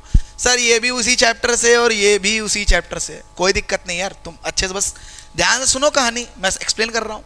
ये क्या बोल रहा है, इन द गिवन फिगर, ये रिलेशन तुम्हें पता है तो सबसे पहले छाप दो भैया गिवन। तुम्हें गिवन क्या पता है, तुम ऐसा बोलोगे कि तुम्हें पता क्या है, तो तुम्हें पता है OA और OB का प्रोडक्ट, OA और OB का प्रोडक्ट किसके इक्वल है, OC और OD के प्रोडक्ट के इक्वल है। टू प्रूव, तो यहां लिख दे रहा हूं मैं, टू प्रूव करना क्या है, angle A is equal to angle C and angle B is equal to angle D। ये भैया हमें प्रूफ करना है। अच्छा थोड़ा सा मैं बैक, मतलब पीछे स्लाइड पे आता हूं। यहां हमने एक रूल यूज किया था AA, तो ऐसे और भी रूल होते हैं, याद है तुम्हें, SSS, SAS और AAA या फिर AAA रूल। तो मैं अगर ऐसा बोलूं कि अगर डायग्राम को अच्छे से देखा जाए, क्या कि भाई ये डायग्राम में और इस डायग्राम में कुछ कर सकते हैं क्या, तो भैया सुनो, मैं तो ऐसे बोलने वाला हूं। तो पहले मैं प्रूफ लिख रहा हूं, फिर थोड़ा विजुलाइज करा दूंगा। जो रिलेशन दिया है ना उसी से स्टार्ट करते हैं। लेकिन दो ट्रायंगल दिख रहे हैं तो उनको लिख देते हैं। कैसे लिख देते हैं, लिख देते हैं in triangle AOD and triangle BOC। बच्चा क्या इस स्टेटमेंट को अपन यूज करने वाले हैं, समझना मैं क्या बोल रहा हूं। इस स्टेटमेंट को, ये जो दिया है ना उन्होंने इक्वेशन, हम इस इक्वेशन को यहां यूज करेंगे अपने अकॉर्डिंग। कैसे, उन्होंने हमको बोला था OA into OB is equal to OC into OD।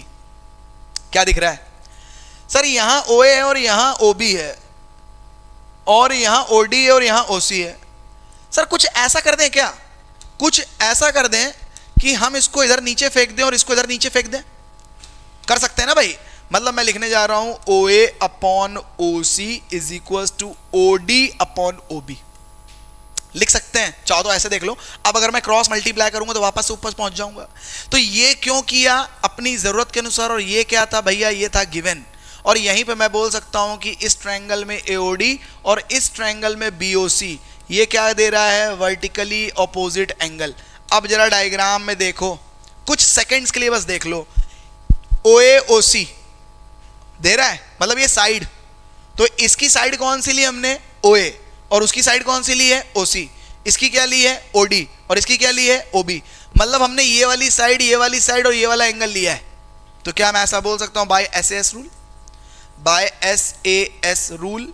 और जैसे ही SAS रूल लगाओगे तुम क्या बोलोगे, जो एंगल AOD है सिमिलर होगा। अब समझना ऑर्डर, सर O तो दिक्कत नहीं दे रहा है, तो O पे तो O आएगा, किसको किसके ऊपर ले जाएं, अरे सोचो ना, OA था OC, तो A पे कौन आ रहा है, C आ रहा है, तो A पे C आएगा तो यहां पे B आएगा। और जब ये दो ट्रायंगल सिमिलर हो गए तो करस्पॉन्डिंग एंगल क्या होंगे, इक्वल। तो A और C हो गया, B और D हो गया, और दोनों के लिए लिख देना क्या, corresponding angle of similar triangles. और ये क्या बन जाएगा भैया, ये बन जाएगा हेंस प्रूव्ड, खत्म। उम्मीद करते हैं तुम्हें बात समझ में आ चुकी है, आसान था, ज्यादा डिफिकल्ट नहीं था, है ना। चलो नेक्स्ट क्वेश्चन पे आते हैं। क्वेश्चन नंबर 25 कह रहा है, eight a point A on the diameter of AB, ठीक है, AB पे कोई point, eight a point A on a diameter AB of a circle of radius 10। देखो इसको मैं हाईलाइट कर दे रहा हूं, रेडियस 10 है, टेंजेंट बोल रहा है XAY, ठीक है, is drawn to a circle, find the length of chord CD parallel to XY at a distance of 16 from A। मतलब क्या है, मतलब हमें देखो डायग्राम में अगर मैं बोलूं तो ये पता है 16 सेंटीमीटर है, ठीक है। चलो होने दो, अब आते हैं क्वेश्चन पे। देखो बहुत सारे बच्चों को तो पहले मैं एक कंफर्मेशन कर दे रहा हूं, अगर डायग्राम बेस्ड क्वेश्चन आता है तो डायग्राम बनाना कंपलसरी है, ठीक है। और डायग्राम में अगर तुम कुछ यूज कर रहे हो नोटेशन या वर्किंग में, तो वो डायग्राम में एज अ नोटेशन मार्क कर देना। तो सबसे पहले तो आप राइट साइड में डायग्राम बनाना। अब स्टार्ट करते हैं क्वेश्चन का सॉल्यूशन, लेकिन उसके पहले गिवन, क्योंकि इंपॉर्टेंट चीज तो है ना, गिवन तो लिखना पड़ेगा भाई। अपने को क्या पता है, अपने को पता है रेडियस। रेडियस भैया कितनी है, चाहो तो यहां पे ऐसे भी लिख देना, रेडियस और इन ब्रैकेट OA सेगमेंट। कितना दिया था, उन्होंने बोला रेडियस है 10 सेंटीमीटर, टेंजेंट है एक्स से वाई, तो लिखना चाहो तो लिख देना, बट इतना कुछ हार्ड एंड फास्ट नहीं क्योंकि उसकी वैल्यू तो पता ही नहीं है, तो ठीक है। फिर वो बोल रहा है कि length of a chord at a distance 16 from A. भैया लाइन समझो, find the length of chord, हमें CD निकालना है, हमें CD की वैल्यू चाहिए, और वो बोल रहा है parallel to X Y at a distance of 16 from A. मतलब ये जो कॉर्ड है उसकी डिस्टेंस A से 16 मीटर पे है, तो एज पर द डायग्राम हम बोल देंगे जो AP सेगमेंट है बच्चा वो 16 सेंटीमीटर है। तो करना क्या है, गिवन तो ये हो गया, क्या करना था अपने को, फाइंड द लेंथ, तो हम क्या बोलेंगे, टू फाइंड। तो फाइंड क्या करना है, हमें फाइंड करनी है लेंथ ऑफ CD, ठीक है, हमें इसकी लेंथ फाइंड आउट करनी है, CD की लेंथ फाइंड आउट करनी है, ठीक है। अब आगे आते हैं, फटाफट इसका सॉल्यूशन लिखते हैं, फटाफट इसका भैया सॉल्यूशन लिख देता हूं मैं। सॉल्यूशन कैसे लिखेंगे, पहले डायग्राम में आते हैं, थोड़ा सा इंफॉर्मेशन वर्बली कर लेते हैं ताकि आप समझ पाओ। अच्छा आप ये बताओ कि ये 10 है ये 16 है, तो अगर मैं लिखना चाहूं OP तो क्या मैं बोल सकता हूं AP माइनस OA, कैसे, OP निकाल रहा हूं तो पूरे में से OA को हटा दो, मतलब 16 minus 10 this is nothing but 6 centimetre. अच्छा हाँ सर, कुछ तो थोड़ा बहुत मतलब क्लियर हो रहा है कि ये ऐसा है। अच्छा अगर मैं इस ट्रायंगल की बात करूं, ये ट्रायंगल दिख रहा है तुम्हें, मैंने हाईलाइट किया, ये ट्रायंगल दिख रहा होगा। अगर बच्चा मैं इस ट्रायंगल की बात करूं तो रेडियस मेरे को OC पता है 10 है OP पता है, OP कितना है, तो भैया OP कितना है मेरे लिए, OP है मेरे लिए 6।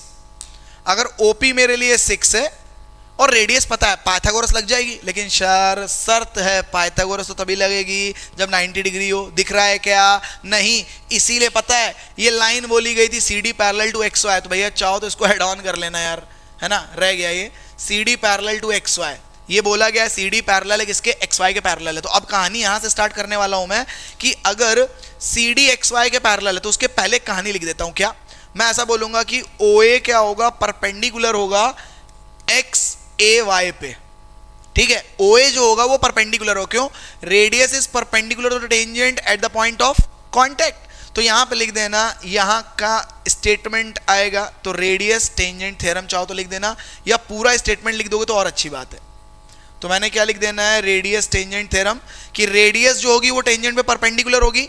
अगर OA XAT पे परपेंडिकुलर, तो क्या मैं ऐसा बोल सकता हूं जो एंगल होगा, कौन सा, वो एंगल मैं बोल रहा हूं OAT, ठीक है। अब तुम सोच रहे होगे सर OAX क्यों नहीं लिख रहे हो, सॉरी OAT कहां से आ गया, ये तो Y था ना भैया, T तो था ही नहीं यार अपने पास, ये T कहां से आ रहा है, इसको भगाओ यहां से, क्या था अपने पास XAY, तो यहाँ XAY तो OAY। अब कुछ सोच रहे हो सर OAX क्यों नहीं लिखा, मार्क तो इधर किया है, अरे भैया अगर ये 90 तो ये भी तो 90 होगा, पता मैंने क्यों किया, अगली लाइन में तुम देख पाओगे, आ जाओ अगली लाइन में तुम देख पाओगे मैंने ऐसा क्यों बोला है, ठीक है।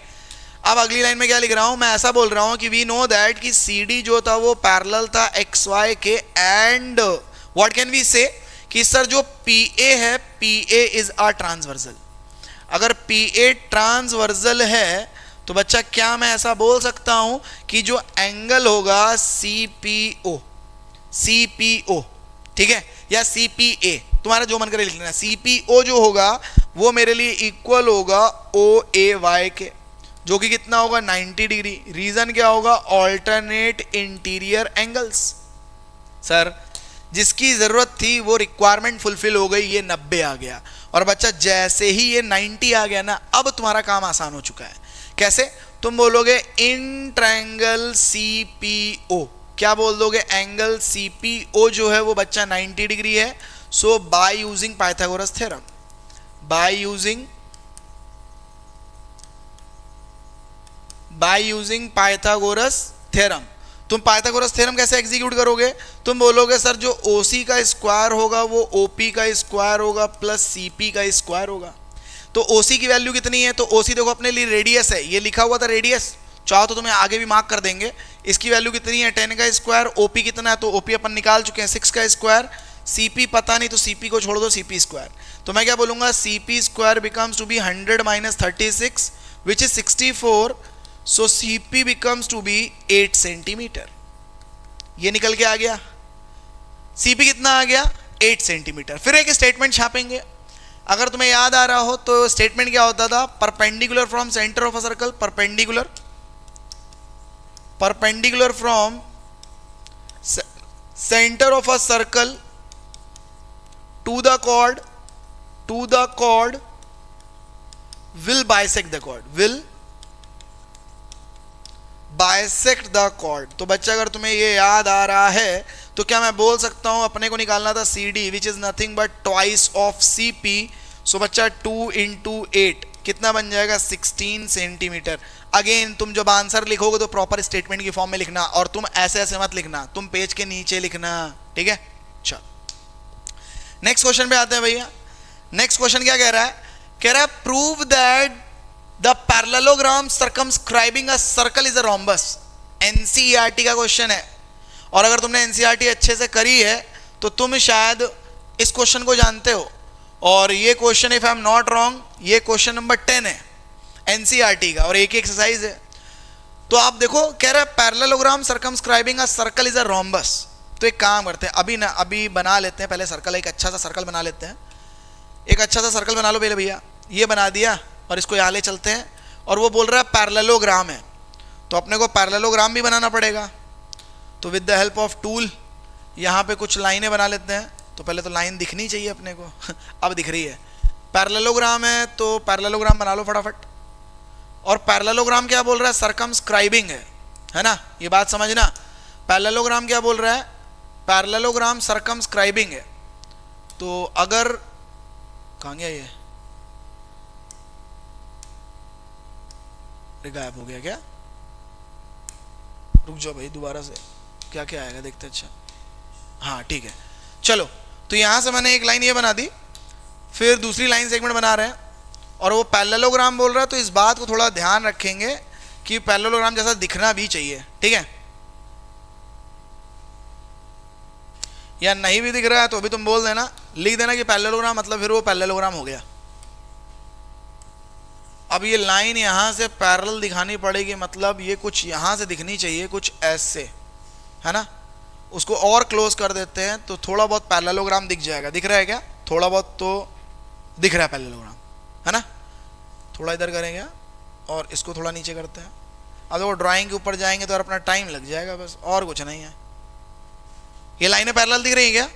अगर दिख रही तो अच्छी बात, नहीं दिख रही तो तुम कंसीडर कर लो। अगर नहीं दिख रही तुम कंसीडर कर लो, मैंने बोल दिया पैरेललोग्राम के लिए लाइन है। फिर इसको क्या करते हैं? इसको यहाँ से ज्वाइन करा देते हैं, यहाँ से इसको ज्वाइन करा देते हैं, और थोड़ा बहुत दिखना चाहिए यार कि वो पैरेललोग्राम है।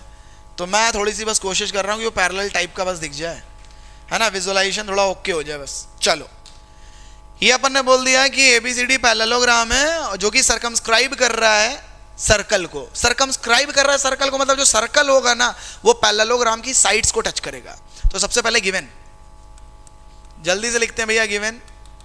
गिवन लिखना गया है तो यहां पे पहले तो चाहो तो नेमिंग कर लो कि A, ये तो बहुत बड़ा B बन जाएगा तो रहने देते हैं, ये बना देता B, इधर C और लास्ट वन D। मैं क्या बोलने वाला हूं कि पैरेललोग्राम, नॉट क्वाड्रिलेटरल, बोल ही रखा है पैरेललोग्राम, तो अपन ऐसे बोलेंगे parallelogram ABCD, parallelogram ABCD is circumscribing a circle, circumscribing a circle। इतनी बात तो बेटा हमने लिख दी कि पैरेललोग्राम क्या कर रहा है? सर्कमस्क्राइब कर रहा है सर्कल को। तो टू प्रूव लिख देते हैं। टू प्रूव क्या करना है कि parallelogram ABCD is a rhombus. भैया अपने को यह प्रूव करना है कि वो पैरेललोग्राम नहीं, वो रोम्बस है। तो छोटा सा पहले क्या कर लें? कंस्ट्रक्शन कर लें क्या? छोटा सा कंस्ट्रक्शन कर लेते हैं, हेल्प लगेगी ना भाई। कंस्ट्रक्शन कर क्या रहा हूं मैं? इधर देखो, यहां पे जहां कहीं भी टेंजेंट टच कर रही सर्कल को, बस उसको मैं नाम दे रहा हूं पॉइंट ऑफ कांटेक्ट, ठीक है। तो PQR and the last one is S। मैं क्या बोलने वाला हूं? Take point of contacts P, Q, R and S on, कहां पे लिए? AD, फिर AB, क्योंकि देखो P कहां पर है? AD पे, और Q कहां पे? AB पे, तो ऑर्डर मैंडेटरी होगा। फिर BC और CD रिस्पेक्टिवली, पहले तो ये बात बहुत ध्यान से सुन लो और समझ लो। क्या मैंने बोला है कि जो पैरेललोग्राम था वो सर्कमस्क्राइब कर रहा था सर्कल को, तो ऑब्वियस सी बात है सर्कल टच करेगा, तो जहां जहां टच कर रहा है वो सारे मैंने बोल दिए पॉइंट ऑफ कांटेक्ट। अब यहां से करते हैं प्रूफ, यहां से भैया लिखना स्टार्ट करते हैं प्रूफ। बहुत ध्यान से समझना, आसान है, 2 मिनट में खत्म हो जाएगा। ठीक है, प्रूफ क्या लिखना है कि अगर मैं ऐसा बोल दूं कि length of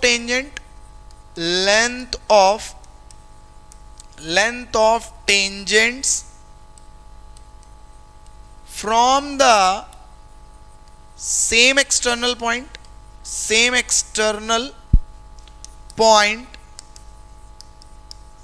to a circle are equal in lengths। क्या भैया मैंने बोला, इस बात को सुन लो, क्या बोल रहे हैं इसको डायग्राम में देख लो। क्या मैं बात बोल रहा हूं, मैं ये कहना चाह रहा हूं कि अगर ये एक्सटर्नल पॉइंट है, शायद कलर चेंज कर देता हूं, वेट, मैं क्या बोलना चाह रहा हूं कि D एक्सटर्नल पॉइंट है और इस एक्सटर्नल पॉइंट से अगर मैं सर्कल पर टेंजेंट बना रहा हूं तो वो कौन बनेगा, एक बनेगा DP और एक बनेगा DS, बनेगा ना, और वो दोनों क्या होंगे, इक्वल इन लेंथ होंगे। तो मैंने क्या बोल देना, इसी बात को मैं फर्दर कंटिन्यू कर रहा हूं कि length of tangents from the same external point to a circle are equal in length. तो हम क्या बोलने वाले हैं, हम बोलेंगे DP जो होगा वो DS के इक्वल होगा। इक्वेशन नंबर 1 बना दो इसको। अब पता है बहुत सारे बच्चे गलती करते हैं, वो ऑर्डर यहाँ पे ध्यान नहीं देते और सीधे प्लस कर देते हैं, क्योंकि कुछ लोगों ने सोच भी लगा सर इसको ऐसे करेंगे ऐसे हो जाएगा। हाँ, लेकिन सुनो, तुम कोशिश ये करो कि DP के नीचे वही वाला सेगमेंट लिखो जो उसमें जुड़ सकता है। तो DP में कौन जुड़ सकता है, AP, और AP भैया किसके इक्वल होगा, AQ। Equation number 2। आप सोचो AQ किसके साथ जुड़ सकता है, तो AQ जुड़ सकता है BQ, तो यहाँ क्या लिखना, यहाँ लिखना BR, और BR जुड़ सकता है CR के साथ, तो यहाँ क्या लिख देना, CS। ये बन जाएगा इक्वेशन नंबर 3, ये बन जाएगा इक्वेशन नंबर 4। ये लिखना क्यों मैं ऐसे बोल रहा हूँ, ये लिखना ऐसे क्यों समझा रहा हूँ, उसका रीजन बस एक ही है, और रीजन एक है क्योंकि कौन किसके साथ ऐड होगा ये तुम्हें पता होना चाहिए, तभी तो ऐड कर पाओगे। तो अब देखो ऐड करना चालू कर देते हैं। क्या मैं बोलने वाला हूँ, हम ऐसे बोलने वाले हैं, ऐड कर दीजिए। क्या ऐड कर दीजिए, इक्वेशन नंबर 1, 2, 3 एंड 4। बच्चा जैसे मैं इनको ऐड करूंगा तो देखो डायग्राम में देखो, DP और AP जुड़ के क्या बन जाएंगे, AD। तो मैंने यहां क्या लिख देना है, AD प्लस BR CR क्या बन जाएंगे, BC बन गए। सेम इधर देखो DS और CS, तो देखो DS CS क्या बन जाएंगे, CD प्लस AQ BQ क्या बन जाएगा, AB। इसको ड्राफ्ट कर दो इक्वेशन नंबर 5। पता देखो अभी जो बताने वाला हूं ये इसका पार्ट नहीं, लेकिन तुम्हें पता होना चाहिए, कभी कभी MCQ आता है, वो ये बोलता है कि एक क्वाड्रिलेटरल है जो कि सर्कमस्क्राइब कर रहा है सर्कल को, देन प्रूव दैट कि सम ऑफ अपोजिट साइड इक्वल होता है। तो बच्चा यहां तक सॉल्यूशन लिख दिया, वो हो गया है। इसी पे एक न्यूमेरिकल आता है कि अगर वो यहीं पे तुम्हें वैल्यूज दे देता कि AB ये BC CD ये, तो बताओ DA कितना होगा। तो सेम इसी कंसेप्ट पे वो क्वेश्चन है, ठीक है, तो याद रखिएगा, इंपॉर्टेंट है। अभी इसको फर्दर कंटिन्यू करते हैं जल्दी से, कि हमें जो बच्चा कुचा पार्ट है वो भी जल्दी से लिख देता हूं मैं। इसका क्या करना है, हम देखो मैं इधर कर रहा हूं लेकिन आप नीचे करोगे, ठीक है। इधर आओ, ये बोल रहा है ये वाला कंडीशन आ गया है, बट हमें प्रूफ करना है वो रोम्बस है। रोम्बस प्रूफ करना मतलब नेबर साइड क्या होनी चाहिए, इक्वल होनी चाहिए। तो भैया नेबर साइड इक्वल कैसे होंगी, तो अगर मैं ऐसा बोल दूं मोटा मोटा कि भाई ये कंडीशन के बाद मैं ऐसा बोल दे रहा हूं कि in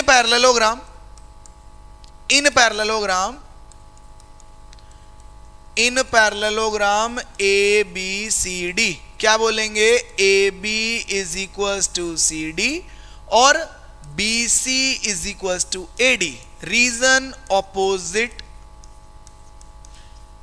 opposite sides of parallelogram, ठीक है।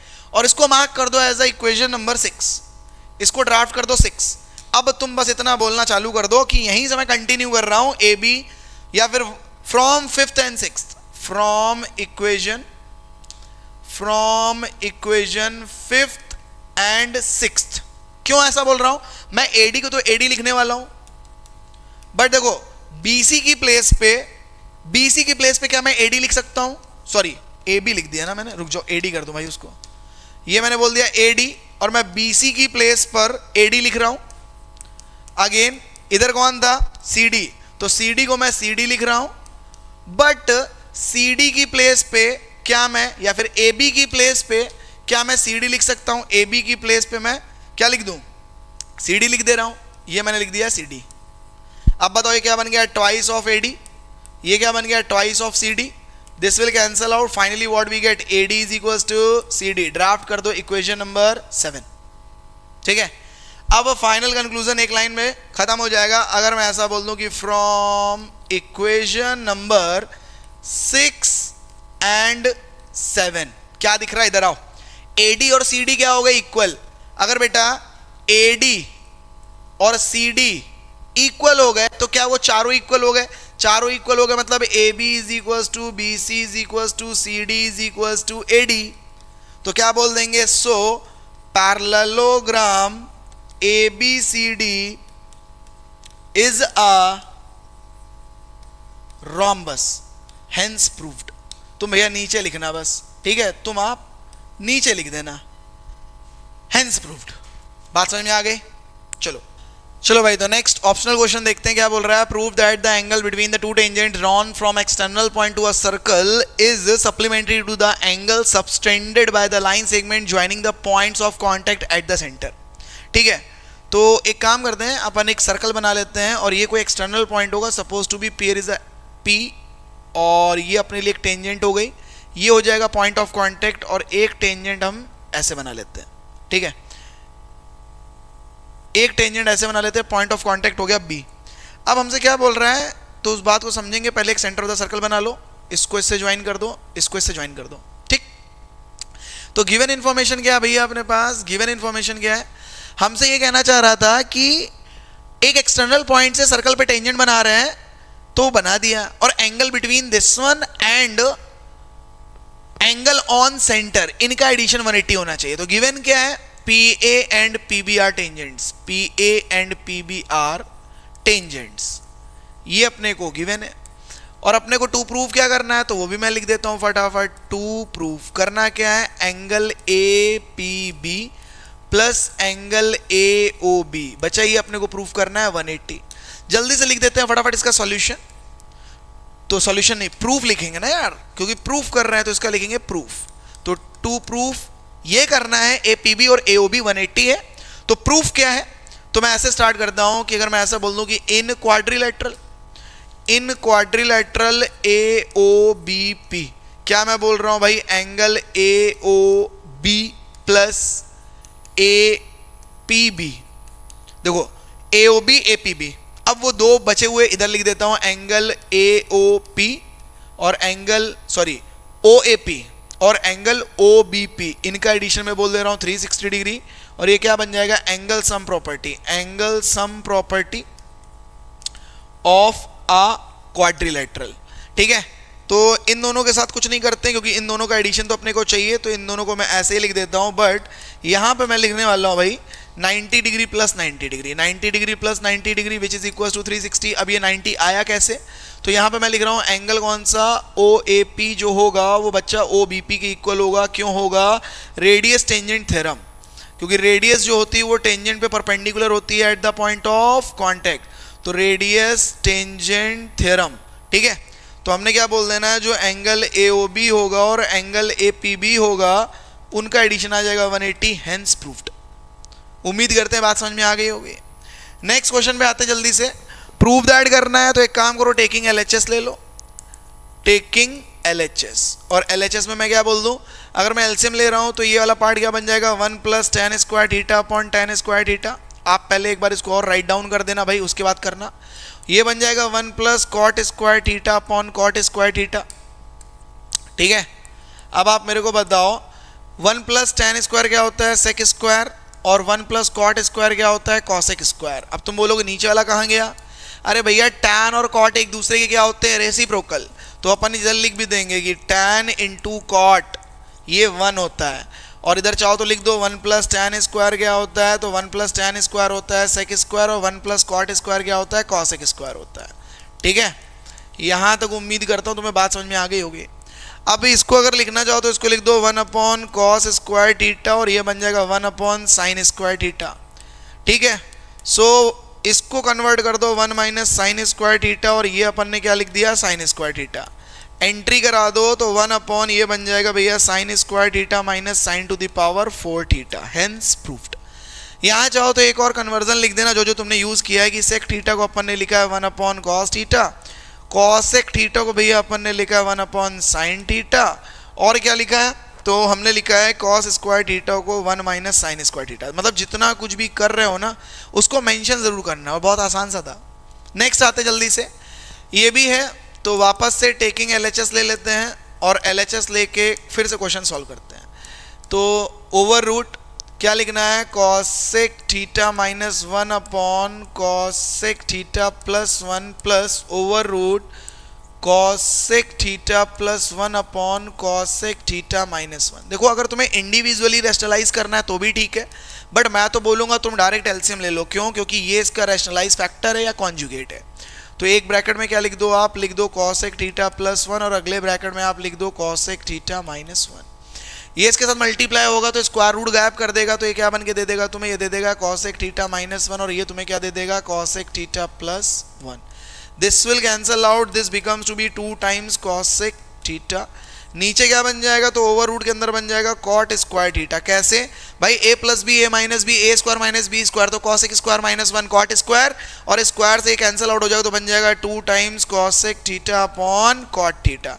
अब मैं बोलूंगा तुम डायरेक्ट लिख दो, क्या बन जाएगा 2 टाइम्स सेक थीटा। कैसे, 1 upon sine cos upon sine, sine sine cancel, hence proved. लेकिन जितना भी कन्वर्जन या जितना भी यूज कर रहे हो ना, you have to mention here, जितने भी रीजंस हैं वो सब मेंशन करना। नेक्स्ट ये बोल रहा था mid point of the line segment this is P and here is the equation, so find the value of K। तो भैया सॉल्यूशन लिख रहा हूं, क्या मैं बोलूंगा कि by using mid point formula, by using mid point formula, और जैसे तुम मिड पॉइंट फॉर्मूला लगाओगे, जैसे ही तुम मिड पॉइंट फॉर्मूला लगाओगे तुम्हें मालूम चल जाएगा, क्या मालूम चल जाएगा, P के कोऑर्डिनेट क्या, x, y। तो भाई मिड पॉइंट फॉर्मूला क्या कह रहा था, वो कहता था कि x जो होगा वो x1 प्लस x2 अपॉन 2 होगा, और सेम जो y होगा भैया तो y1 प्लस y2 अपॉन 2 होगा। फॉर योर रेफरेंस ये बन जाएगा x1 y1, ये बन जाएगा x2 y2। तो जल्दी से बताओ कितना निकल आएगा, 3 प्लस k अपॉन 2 कॉमा 5, हाँ या ना, निकल आया। और अगर मैं बोलूं कि x plus y minus 10 is equal to 0, तो यहाँ पर उन दोनों की वैल्यूज रख दो, तो मैं क्या बोलूँगा 3 प्लस के अपॉन 2 प्लस 5 माइनस 10 अपॉन 2, सो 3 प्लस के प्लस का 10 माइनस 20, भैया ये 0 था, सॉरी ये 0 था, whole upon 2 is equal to 0, so कितना निकल के आ जाएगा, k की वैल्यू कितनी आ जाएगी, k minus 7 is equal to 0, तो k की वैल्यू आ जाएगी 7, काम खत्म। ठीक है, नेक्स्ट क्वेश्चन पे आते हैं। ये बोल रहा था length of the hour hand of a clock 10 centimetre, तो सॉल्यूशन लिखते हैं फटाफट। जो रेडियस होगा वो अपने लिए 10 सेंटीमीटर हो जाएगा, और जो एंगल होगा, क्योंकि देखो अगर ये मैं बोलूँ क्लॉक है और ये जो आर हैंड है वो 5 से 8 पे गया है, बोल रहे हैं ना, तो उसने एंगल कितना बनाया होगा, तो मैं क्या बोलूँगा कि जो 12 आवर्स होते हैं वो बनाते हैं 360 डिग्री का एंगल, तो जो 1 आवर होगा वो 30 डिग्री का एंगल बनाएगा, और 5 से 8 तक गया है, 3 घंटे चले तो 3 आवर्स में जो एंगल बनेगा भैया वो 90 डिग्री बनेगा, करेक्ट।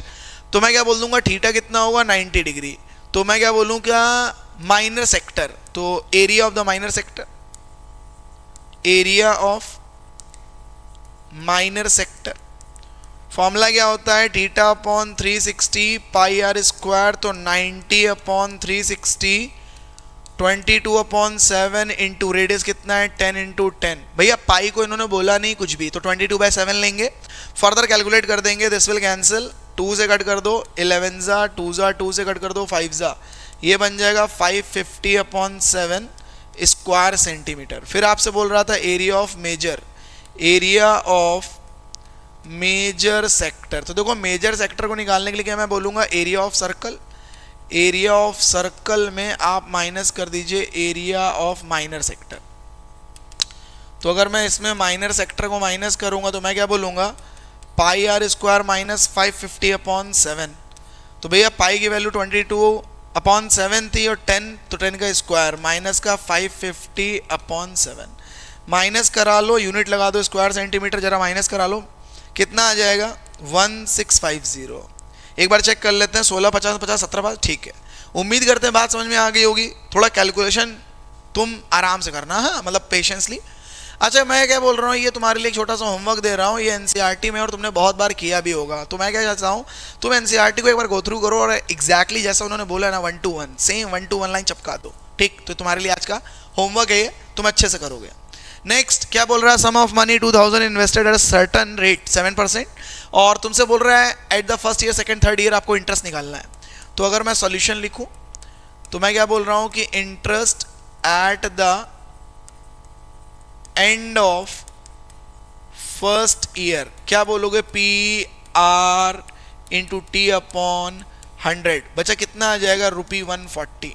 फिर मैं बोलूँ interest at the end of second year, तुम ऐसे डिजाइन मत बना देना, तुम स्टेटमेंट लिखना। तो कितना बन जाएगा भाई, 2000 इंटू 7 इंटू 2 अपॉन 100, कितना बन जाएगा, 280। फिर अगर मैं बोलूँ interest at the end of third year, तो अपन क्या बोलने वाले हैं, 2000 इंटू 7 इंटू 3 अपॉन 100, भैया कितना बन जाएगा, 420। तो ये तो अपन ने इंटरेस्ट निकाल दिया। हमसे क्या बोल रहा है, do these interest form an AP. So first we need to check, common difference निकालो। तो एक बार कैसे निकालेंगे, 280 माइनस 140 कितना आ जाएगा, 140। और एक बार दोबारा निकालोगे तो कैसे चेक करोगे, 420 माइनस 280, अगेन भैया कितना आ रहा है, 120। तो क्या बोलेंगे, yes yes it is an AP. और अगर ये एपी है तो तुमसे कह रहा है you need to find the interest at 27th year. तो ए एन का फॉर्मूला लगा दो, A plus N minus 1 into D. तो अपन क्या बोलेंगे, ए 27 क्या होगा, ए प्लस 26 डी। भैया ए की वैल्यू कितनी है, 140, ठीक है। और 26 इंटू ये भी कितना है, 140। जरा कर लो, 140 प्लस 0, 14 सिक्सा कितना होता है, 84, 8 कैरी कितना बन जाएगा, ये 36। जरा इनको ऐड कर लो, 3780। आप जो आंसर देना, आंसर स्टेटमेंट में देना, क्या देना, interest at the end of 27th year is ₹3780, ठीक है। चलो आगे आते हैं फटाफट। क्या बोल रहा है, 2 ships are sailing in the sea on either side of a lighthouse. तो for example here is a sea level, ये अपने लिए लाइट हाउस हो गया। और वो क्या बोल रहा है, एंगल ऑफ डिप्रेशन कहाँ से, लाइट हाउस से। तो एक काम करो, हॉरिजॉन्टल लाइन बना लो, एक शिप इधर है और बच्चा एक शिप इधर है, ठीक है। मैंने 2 पॉइंट दे दिए और यहाँ पे मान लो P दे दो, यहाँ पे Q, कोई भी दे दो। रैंडम इन्फॉर्मेशन है, लाइट हाउस था, उसके इधर साइड पे 2 शिप थी। अपन एंगल ऑफ डिप्रेशन की बात कर रहे हैं, कितना है, 60 degree 45 degree. Suppose to be ये 60 डिग्री, तो भैया कितना हो जाएगा, 60 डिग्री। अगर ये 45 डिग्री, तो मैं क्या बोलूँगा, ये भी कितना हो जाएगा, 45 डिग्री। फिर आपसे क्या बोल रहा है, if the distance between the ships, मतलब हमसे क्या बोल रहा है, ये जो है ना वो कहीं ना कहीं ए बी है। हमसे पूछ रहा है find the height of the lighthouse. तो अच्छा देखो, सॉल्यूशन में क्या बोल रहा हूँ, सॉल्यूशन क्या लिखने वाला हूँ। अगर मैं ऐसा बोलूँ भाई कि इन ट्रायंगल में किसकी बात कर रहा हूँ, APQ, इन ट्रायंगल APQ। तुम क्या लगा दो, tan 60। तो तुम क्या बोलोगे, PQ अपॉन AP। तो भैया ये कितना होता है, √3, कितना निकलेगा, PQ अपॉन AP। तो भैया AP की वैल्यू कितनी निकलेगी, PQ अपॉन √3। तुम सोच रहे हो ऐसा क्यों कर रहे हैं, फिलहाल बस सुनते चलो। इन ट्रायंगल, दूसरा ट्रायंगल पकड़ लो, BPQ। अगर मैं BPQ बात करूं तो मैं बोलूंगा tan 45 ले लो। तो तुम क्या बोलोगे, परपेंडिकुलर अपॉन बेस। तो परपेंडिकुलर कितना बोलोगे, PQ अपॉन बेस कितना है, BP। ये हो गया 1, ये हो गया BQ और ये BP। तो BP की वैल्यू कितनी आ गई, PQ। इसको बना दो इक्वेशन नंबर 2। अब अगर मैं बोलूँ एज पर द इंफॉर्मेशन, मेरे को पता है जो AB है वो 1 प्लस √3 अपॉन √3 और पूरे के बाद 100 है, ठीक है। ये डेसिमल कहाँ से आ गया, रुक जाओ, ये डेसिमल आ गया। 1 प्लस √3 अपॉन √3। और AB को अगर ध्यान से देखो तो AP प्लस BP। तो AP और BP को अगर मैं प्लस कर दूं तो कहीं ना कहीं क्या निकल के आता है, PQ upon √3 plus PQ is equals to 100 in bracket 1 plus √3 upon √3। तो भाई अगर मैं PQ कॉमन करके एलसीएम ले लूँ तो ये भी वही बन जाएगा, 1 plus √3 upon √3 is equals to 100 in bracket 1 plus √3 upon √3। ध्यान से देखो, दिस विल कैंसिल आउट। तो PQ की वैल्यू कितनी आ गई, PQ की वैल्यू आ गई 100 मीटर्स। और हमसे पूछ क्या रहा था, height of the lighthouse. So भैया height of the lighthouse क्या अपने लिए, PQ कितना बन जाएगा, 100 मीटर्स, काम खत्म। फिर ये ऑप्शनल पार्ट है, कह रहा है angle of the depression of top and the bottom of an 8 metre tall building. तो भैया ये बिल्डिंग हवा में तो होगी नहीं, ऑब्वियस सी बात है, मैंने बोल दिया ये 8 मीटर की बिल्डिंग है। और एंगल ऑफ डिप्रेशन की बात कर रहा है तो यहाँ पे हॉरिजॉन्टल लाइन, और उसने बोला है टॉप एंड बॉटम, तो यहाँ पे एक एंगल दिख रहा होगा, यहाँ पे एक एंगल दिख रहा होगा, और इसको मिला दो इसके साथ। अगर ये 8 मीटर है तो अगर ये 8 मीटर है तो this one is also 8 metre, और ये दोनों इक्वल होंगे, ये वाले दोनों पार्ट इक्वल होंगे। तो एक काम करो, इसको नोटेशन मार्क कर दो, A B C D and the last one is E. ठीक है, अब आप मेरे को बताओ और क्या बोल रहा है। उसने देखा है कि एंगल जो बन रहा है टॉप एंड बॉटम का 30 एंड 45। भैया तो सुनना, पहले बनेगा 30 फिर बनेगा 45, मतलब ये मैं बोल रहा हूँ 30 और ये बनेगा 45। अब वापस से आ जाओ, अगर मैं ऐसा बोल दूँ सॉल्यूशन लिखते वक्त कि इन ट्रायंगल, पकड़ लेते हैं कि ट्रायंगल कौन सा, ECD या CDE। अगर इसको पकड़े और सीधे सीधे बोल रहे हैं tan 30, तो क्या बोलेंगे, परपेंडिकुलर अपॉन बेस। ठीक है, तो ये कितना बनेगा, 1/√3 is equals to ED upon CD। तो CD becomes to be what, CD becomes to be √3 times DE। इसको ड्राफ्ट कर दो इक्वेशन नंबर 1। फिर अगर मैं ऐसा बोलूं कि इन ट्रायंगल एक दूसरा ट्रायंगल पकड़ लेते हैं ABE, हम क्या बोलेंगे, tan 45। tan 45 क्या होता है भैया, परपेंडिकुलर अपॉन हाइपोटेनस, खैर उसकी वैल्यू 1 है, वो बाद में लिखेंगे। परपेंडिकुलर कौन बनेगा, AE, और अपॉन में AB। ठीक है, और AE को क्या लिख सकते हैं अपन, ED प्लस 8, और AB को क्या लिख सकते हैं, CD। क्रॉस मल्टीप्लाई कर दो, CD क्या बन जाएगा, ED प्लस का 8, और CD की वैल्यू कितनी है, √3 टाइम्स DE। इसको ट्रांसपोज करो, माइनस का DE इज इक्वल टू 8, तो DE कॉमन करने के बाद क्या दिख जाएगा, √3 - 1 इज इक्वल टू 8। सो बच्चा DE becomes to be what, 8 upon √3 - 1। एक काम करते हैं, इधर इवेल्युएट करते हैं, 8 अपॉन √3 - 1, इसको रैशनलाइज कर देते हैं, √3 + 1, और ये भी बन जाएगा √3 + 1। क्या किया है, हमने दो ट्रायंगल पकड़े, उनमें रिलेट किया है, और जो कॉमन रिलेशन है उसके थ्रू हम क्वेश्चन को एग्जीक्यूट कर रहे हैं, और फाइनली व्हाट वी गेट, तो अपने को मिल चुका है 8 in bracket √3 + 1/2, what we get 4 in bracket √3 + 1 metres. खत्म, ये निकल के आ गया DE। पूछा क्या गया था, height of the multi storey building and distance between the buildings. तो भैया height of the multi storey building क्या है, AE, विच इज 8 + DE। तो 8 + 4 √3 + 4 which is nothing but 12 + 4 √3 metres. और क्या कह रहा था, डिस्टेंस बिटवीन द बिल्डिंग्स, तो भैया नो डाउट AB जो था, इधर देखो, जो AB था वो AE के इक्वल था, तो या CD के इक्वल बोल दो, ABCD इक्वल थे, और CD क्या था, √3 टाइम्स DE था, तो घूम फिर के वहीं आ जाओगे, √3, और ये कितना था, 4 √3 + 4, बेटा घूम फिर के वही मिल जाएगा, 12 + 4 √3 मीटर्स। काम खत्म। उम्मीद करते हैं तुम्हें बात समझ में आ चुकी है ना। अगर कुछ रह गया है तो वापस से रिवाइंड करो, स्टेटमेंट अच्छे से पढ़ो, डायग्राम बनाओ। और ऐसे क्वेश्चन की खासियत पता है क्या है, जितनी जल्दी तुमने डायग्राम बना लिया उतनी जल्दी क्वेश्चन समाप्त। क्या बोल रहा है, the sum of areas of 2 squares. तो भैया सॉल्यूशन लिखते हैं, लेट कर लेते हैं sides of 2 different squares be x and y. पहला कंडीशन क्या बोल रहा है, एरिया का जो सम है, मतलब x² + y² कितना दिया गया, 52, इक्वेशन नंबर 1। फिर बोला डिफरेंस ऑफ द पेरीमीटर, मतलब 4x - 4y कितना दिया गया, 8, मतलब क्या हो गया, x - y = 2 हो गया, मतलब x की वैल्यू कितनी हो गई भैया, 2 + y, इक्वेशन नंबर 2। अब अगर मैं इसको यहाँ पटक दूं तो मैं क्या बोलूंगा, 2 + y का होल स्क्वायर जो होगा प्लस y² जो होगा 52 होगा। So a² + 2ab + b² + y² is equal to 52। So 2 times of y² + 4y minus का 48 is equal to 0। So y² + 2y minus का 24 इज इक्वल टू 0। दो नंबर जिनका प्रोडक्ट करने पे 24 और सब्ट्रैक्ट करने पे 2, नंबर क्या होंगे, 6 4 सा, तो 6y माइनस का भैया 4y माइनस का 24 is equal to 0। y common करो तो बन जाएगा y + 6 माइनस का 4 कॉमन करो तो बन जाएगा y + 6 is equal to 0। So y + 6 और ये बन जाएगा y - 4 इज इक्वल टू 0। तो हम क्या बोलेंगे, if y + 6 is equal to 0 so y is equal to -6, और if y - 4 is equal to 0 so y is equal to 4। ये होगा नॉट पॉसिबल। क्यों नॉट पॉसिबल? आप खुद समझदार हैं, हमने डायमेंशन लिया है, डायमेंशन कभी नेगेटिव नहीं होता। तो भैया x की वैल्यू कितनी आएगी 2 + y, मतलब x की वैल्यू कितनी आ जाएगी 6। आप जो आंसर दोगे वो आंसर देना स्टेटमेंट की फॉर्म में। आंसर कैसे देना?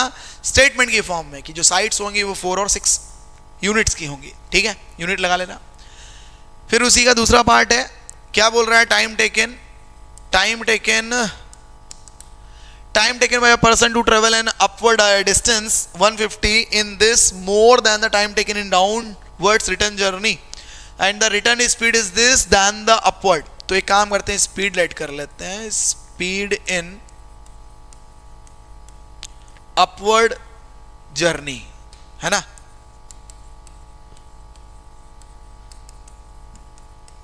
x km/h, तो भैया स्पीड इन डाउनवर्ड्स कितना हो जाएगा?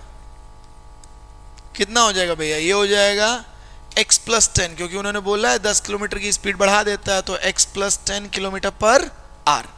अब वो तुमसे क्या कह रहा है? कंडीशन पे आते हैं सीधे। उसने डिस्टेंस चली एक बार अप, एक बार उसने डिस्टेंस चली इन डाउन, और दोनों का डिफरेंस कितना है? 5/2। अब तुम सोचोगे ऐसा क्यों किया? अरे सोचो ना, तुम स्कूल चल के जा रहे हो, दौड़ के जा रहे हो, मतलब जब स्पीड बढ़ेगी तो टाइम घटेगा, या जब स्पीड घटेगी तो टाइम बढ़ेगा।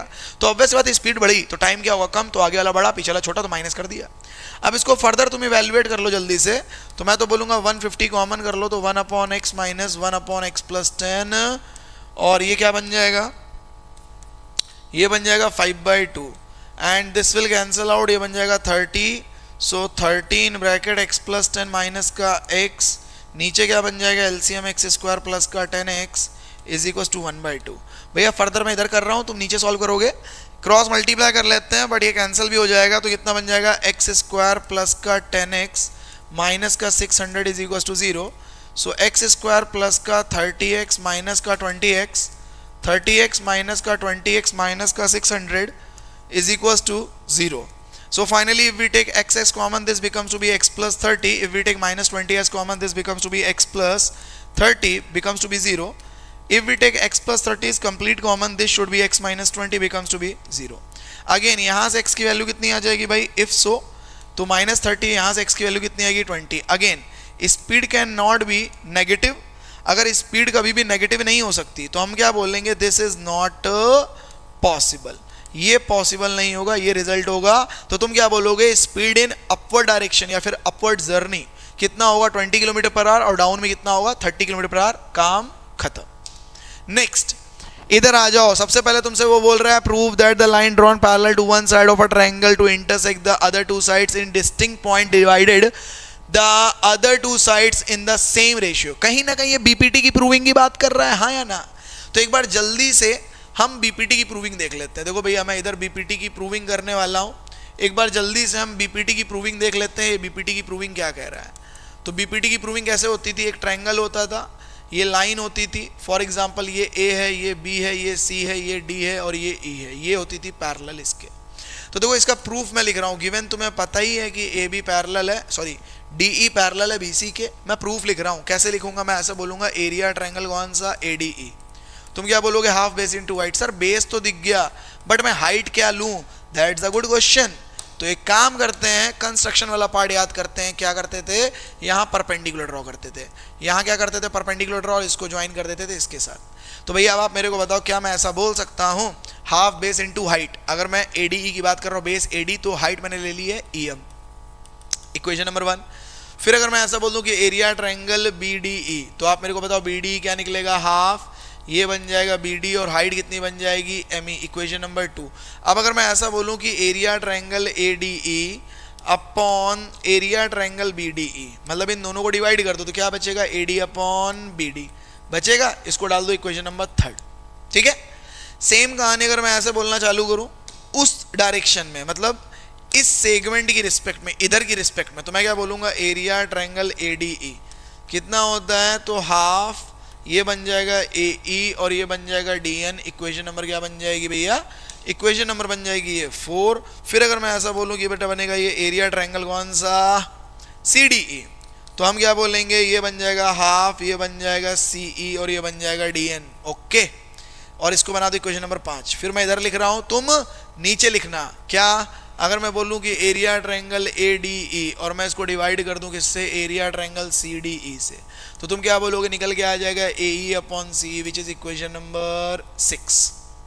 ठीक है सर, अगर ध्यान से देखें हम तो हमें कुछ तो दिख गया है, ये ए डी ई है और ये ए डी ई है, नीचे वाले लोग इक्वल हो जाए, काम बन जाएगा। तो हम क्या बोलेंगे, on the same base, on the same base कौन है, D E, between parallel lines, between parallel lines D E parallel to B C, हम क्या बोलने वाले हैं, एरिया ट्रायंगल, किसका एरिया, डी बी ई। तो बी डी ई का एरिया जो होगा वो इक्वल होगा triangle, area triangle C D E. इसको ड्राफ्ट कर दो 7।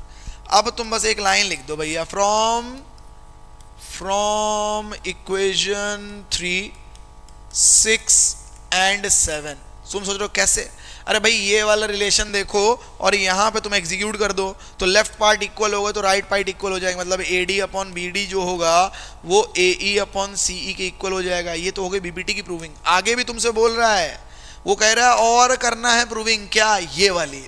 तो सुनो, क्या मैं बोल दूं कि इन ट्रायंगल, समझना जल्दी से, इन ट्रायंगल अगर मैं बोल दूं ए बी सी, क्या है, एल एम पैरेलल है बी सी के, तो क्या मैं बोल सकता हूं कि A L upon L C जो होगा वो A M upon M B होगा। और इसको भैया मैं लिख सकता हूं बाय यूजिंग बीपीटी, इसको लिख दिया मैंने बाय यूजिंग बीपीटी। फिर मैंने ऐसा बोल दिया कि भाई in triangle A C D, क्या मैंने बोल दिया, N L, N L parallel to C D, तो मैं क्या बोलने वाला हूं, A L upon L C जो होगा वो A N upon N D होगा। इसको भी मैंने क्या बोल दिया, बाय यूजिंग बीपीटी। अब बताओ मेरे को, अगर मैं इसको ड्राफ्ट कर दूं, इसके लिए वो पार्ट अलग हो गया, इसके लिए पार्ट अलग हो गया, या इसको मान लो इक्वेशन नंबर ए और इसको इक्वेशन नंबर बी, तो from A and B, from equation number A and B, from equation A and B, मैं क्या बोलने वाला हूं, ये वाला जो पार्ट दिख रहा है इक्वल है तो वो वाला पार्ट भी इक्वल होगा, A M upon M B जो होगा वो A N upon N D के इक्वल होगा, हेंस प्रूव्ड। यही शायद हमसे बोल रहे हो, ठीक है। चलो भाई नेक्स्ट क्वेश्चन पे आते हैं क्विकली। क्या बोल रहा है, हमें इसके लिए क्या निकालना भैया, हमें नहीं निकालना है इसके लिए मीन और मोड। अच्छी बात क्या है, कोई स्पेसिफिक नहीं बोला गया मीन किस मेथड से। तो सबसे पहले आप एक काम करो, क्लास मार्क निकालो, lower limit plus upper limit upon 2, तो सारे इंटरवल्स का आप जल्दी से क्लास मार्क निकाल लो भैया फटाफट। ये तो अपन ने निकाल लिया। फिर निकाल लेते हैं प्रोडक्ट ऑफ एफ एक्स, 8 5 40, 15 7 105, 25 और 12 कितना हो जाएगा, 25 और 15 कितना होगा भैया, 375 है ना, ठीक है। और ये कितना बन जाएगा, ये बन जाएगा 700, 12 5 60, 6 48 6 54, ये 440 और ये 650। देखो यार बीच में ना मैं हिंदी में कैलकुलेशन करता हूँ, थोड़ा जल्दी हो जाती है, that is the only reason. भैया इनको ऐड करो, कितना आ जाएगा 80, ठीक है। इनको एक बार ऐड कर लेते हैं, जल्दी से ऐड करो, कितना आ रहा है क्विकली, कितना आ रहा है। तो देखो ये बन जाएगा 80 20 120 200 250, 2 8 या 10 2 12 12 12 12 17 18 18 10 28। एक बार चेक कर लो पेशेंसली, कुछ गड़बड़ नहीं होना चाहिए। एडिशन चेक कर लो भैया, 2 2 2 2 10 20, ठीक है। चलो तो हम क्या बोलेंगे, मीन का फॉर्मूला क्या होता है, sigma F x upon sigma F, कितना होगा 2850, 2850 अपॉन कितना बन गया भैया, ये 80 बन गया, 0 0 कैंसिल आउट, 8 3 24, 45 बचा, ठीक है। 45 मतलब 8 5 40, ऐसा कुछ तो आएगा, 24 8 5 8 3 24 है ना, 8 5 40, 8 6 48, 8 5 40, 40 बचा तो कितना बचा, ये कितना बचा 50, 8 7 56, 8 6 48, 2 16 5 खत्म, 35.625। और देखो चेक करने का बढ़िया तरीका क्या है, अपना जो आंसर आ रहा है ना वो कैलकुलेशन बस करेक्ट होनी चाहिए, कैलकुलेशन गड़बड़ मत करना, गड़बड़ करो तो आंसर मैच नहीं होगा। अब देखो ये हमने कैलकुलेशन करी, थोड़ा स्पीड में भाग गया होगा है ना, मैं हिंदी में कैलकुलेशन करता हूँ जल्दी हो जाती है, तुम जिसमें कंफर्टेबल वैसे करना। अपन ने निकाल दिया मीन। अब बात कर रहा है वो मोड की, तो भैया मोड कौन डिसाइड करता है, तो मोड निकलता है मॉडल क्लास से। और मॉडल क्लास कैसे डिसाइड होती है, तो जिसकी फ्रीक्वेंसी सबसे ज्यादा वो होती है मॉडल क्लास। और मोड के लिए फिर क्या यूज करते हैं अपन, मोड के लिए यूज करते हैं फॉर्मूला L प्लस क्या होता है भाई, F1 minus F not upon 2 times F1 minus F not minus F2 multiplied by H। तो चलो ये लोग कौन है, तो ये अपने लिए हो जाएगा लोअर लिमिट, तो अपन ने बोल दिया 30 प्लस F1 कौन है, तो ये होगा F1 ऊपर वाला, F2 नीचे वाला, सॉरी ऊपर वाला F नॉट नीचे वाला F2। तो कितना बोलेंगे 20 माइनस 15 अपॉन 2 इंटू 20 माइनस का 12 और माइनस का 15 multiplied by upper limit minus lower limit 40 30 10। ये कितना बन गया 30 प्लस ये कितना बनेगा 5 और 40 में चला गया ये 40 और वो कितना बना 27 बचे कितना 13 इंटू 10। भैया कितना बन जाएगा, ये बन जाएगा 390 प्लस का 50 अपॉन 13 कितना बन जाएगा, ये बन जाएगा 440 upon 13। This is nothing but 33 whole कितना बनना चाहिए 13 मतलब 13 3 39 बचा 50, 13 3 39 बचा कितना 11। ये हो गया अपना आंसर। ठीक है, अब चेक कर लो ये जो मोड निकल के आया वो अपने मॉडल क्लास में आ रहा है, हाँ 30 से 40 के बीच में लाया कर रहा है, खत्म। फिर आती भैया केस स्टडी। क्या बोल रहा है, एक स्कूल है जिसने एक फंक्शन ऑर्गेनाइज किया है जहां पर कुछ टेबल और चेयर की रिक्वायरमेंट है और एक चेयर 50 रुपए की, एक टेबल 200 रुपए की है और जो टोटल एक्सपेंसेस किए उसने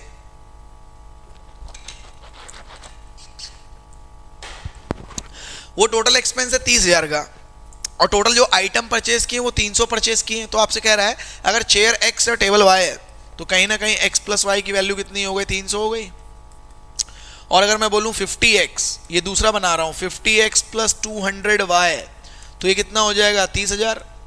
तो अगर मैं बोलूं x प्लस 4y 50 कॉमन लेके फेंक दो तो बन जाएगा 600। इक्वेशन नंबर 2 ये पहला पार्ट सॉल्व हो गया। दूसरा number of chairs and tables, तो एक काम करो x प्लस वाई को इसके नीचे लिखो और भैया इवैल्यूएट कर दो, मतलब minus minus minus on subtraction this will cancel out 3y is equal to 300। तो भैया y की वैल्यू कितनी आ गई, y की वैल्यू आ गई 100। अगर y की वैल्यू 100 आ गई तो आप इस इक्वेशन को लेके सॉल्व कर दो, तो x plus 100 is equal to 300। तो भैया x की वैल्यू कितनी आ गई 200, खत्म। नंबर ऑफ टेबल और नंबर ऑफ चेयर आ गए। नेक्स्ट क्वेश्चन क्या बोल रहा है, कह रहा है कि अगर वो मैक्सिमम बजट उनका कितना है 27,000, तो एक काम करते हैं वो कितना था भाई 50 एक चेयर का था और 200 एक टेबल का था और उन्होंने 27,000 केवल खर्च करने हैं। तो आप बताओ मैं क्या लिख सकता हूँ, x plus 4y is equal to 540। 50 common लेके कट कर दिया, मतलब 50 इधर से कॉमन लिया उधर फेंक दिया, तो कितना बन जाएगा कितना बनेगा, सही है। मतलब इसको बना लेते हैं एक इक्वेशन, इक्वेशन नंबर 3 बना लो और उधर 1 पहले से पता थी क्या, x प्लस वाई कितना था भाई 300 था। अब अगर मैं बोल दूं कि इन दोनों को माइनस कर दो, अगर मैंने इन दोनों को माइनस कर दिया this will cancel out 3y is equals to 240। So finally y becomes to be 80। अब y की वैल्यू 1 में ही रखते हैं तो x plus 80 is equals to 300। तो भैया x की वैल्यू कितनी आ गई 220। मतलब इस कंडीशन के अकॉर्डिंग वो टेबल और चेयर कितनी ले सकता है, इतनी। फिर कह रहा मैक्सिमम नंबर ऑफ टेबल बतानी है 30,000 रुपए में, अगर वहां पे कोई भी चेयर खरीदी ना जाए। तो भैया मैक्सिमम नंबर कितना होगा, टोटल अमाउंट जितना उसने खर्च किया और एक कितने की थी, एक थी 200 की। तो भैया कितनी टेबल आ जाएंगी 150 टेबल्स आ जाएंगी, खत्म। नेक्स्ट आते हैं, नेक्स्ट क्या बोल रहा है, नेक्स्ट बोल रहा है कि एक बच्चा है राहुल जो कि लकी चार्म है अपनी क्रिकेट टीम के लिए और वो क्या करता है जार से एक पर्ची निकालता है जहां पर नंबर है 10 से 74। तो पहले समझ लो 10 to 74 की बात कर रहा था, जो टोटल होंगे टोटल वो टोटल कितना होगा 65 होगा। भैया 64 तुम बोलोगे डिफरेंस आ रहा है लेकिन 10 भी इंक्लूड करना है, मतलब 65 लोग होंगे टोटल। कह रहा है प्रोबेबिलिटी है कार्ड एंड इवन नंबर, तो देखो नीचे तो आ गया 65, इवन नंबर चाहिए तो कितने इवन नंबर होंगे ये सोचने वाली बात है। तो देखो 1 से 74 तक हाफ कर दो, 37 इवन होंगे 37 ऑड होंगे, लेकिन उसमें 1 से 10 तक भी काउंट किए 5 और 10 काउंट मतलब 4 हटाने होंगे, तो 37 में 4 हटा दो 33। ये बात थोड़ा ध्यान से समझना, इवन 33 कैसे, ठीक, थोड़ा रिवाइंड कर लेना फिर समझ लेना। फिर वो क्या बोल रहा है कि ऑड लाने हैं लेस देन 30 ऑड, तो 15 होंगे 5 हटा दो 10 बचेंगे, है ना, सही है। तो 5 2s और 5 1s 3s। फिर बोला what is the probability that the Rahul draws a card prime number between this one. तो भैया प्राइम नंबर क्या होगा, 50 तो होगा नहीं, 17 3 51 होगा नहीं, 52 होगा नहीं, मतलब 53 होगा। फिर 54 नहीं, 55 नहीं, 56 नहीं, 57, 58 नहीं, 59, 60 नहीं, 61, 62 नहीं, 63 नहीं, 64, 5 6 7 8 9 70 71 73 1 2 3 4 5 6 7। आ जाएगा 7/65 इज द आंसर। ठीक है, नेक्स्ट क्या बोल रहा है, वो कह रहा है what is the probability Rahul draws a card and even divisible by 5। तो देखो भाई स्टार्टिंग तो 10 से हो गई, फिर अगला होगा 20, फिर अगला होगा 30, अगला होगा 40, अगला होगा 50, फिर 60, फिर 70। तुम सोचोगे ऐसा क्यों हो रहा है? अरे भाई इवन चाहिए लेकिन 5 से डिविजिबल चाहिए, तो 2 4 6 8 करेगा ही नहीं 5 को डिवाइड, मतलब सॉरी 5 इनको डिवाइड नहीं करेगा, तो अपने को चाहिए होंगे 10 के मल्टीपल। तो प्रोबेबिलिटी क्या बनेगी विद रिस्पेक्ट टू 65? लोग कितने, 1 2 3 4 5 6 7, खत्म।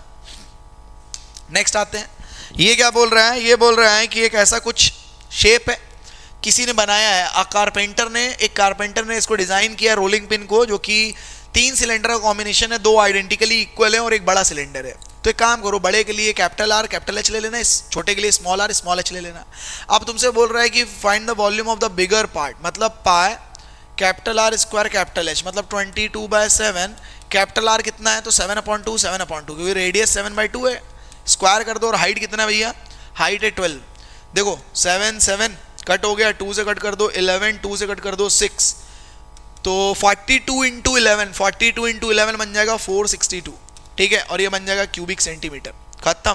फिर बोल रहा है curve surface area of the बिगर, तो मतलब वो क्या बन जाएगा 2 पाई कैपिटल आर एच, मतलब 2 इंटू पाई की वैल्यू 22/7, 2 और पाई की वैल्यू 22/7, और रेडियस कितना ले लें, तो रेडियस वापस से 7/2, और हाइट कितना होगा 12 होगा। कर लो भैया, 2 से कट कर दो, 7 से 7 कट कर दो, 12 2 24, 24 2 26, क्योंकि 12 दूनी 24, 2 24 2 26, और ये बन जाएगा स्क्वायर सेंटीमीटर, काम खत्म। फिर आते हैं, ये बोल रहा है find the ratio of the volume of the bigger to the two volume, total volumes of 2 smaller one. मतलब हमसे कहना चाह रहा है pi are square H upon 2 times pi, volume की बात कर रहा है ना, हाँ ठीक है, आर स्क्वायर स्मॉल एच। तो देखो पाई की वैल्यू, देखो पाई तो ऐसे कट गया, रेडियस कितना था वो 7/2, और हाइट कितना था 12।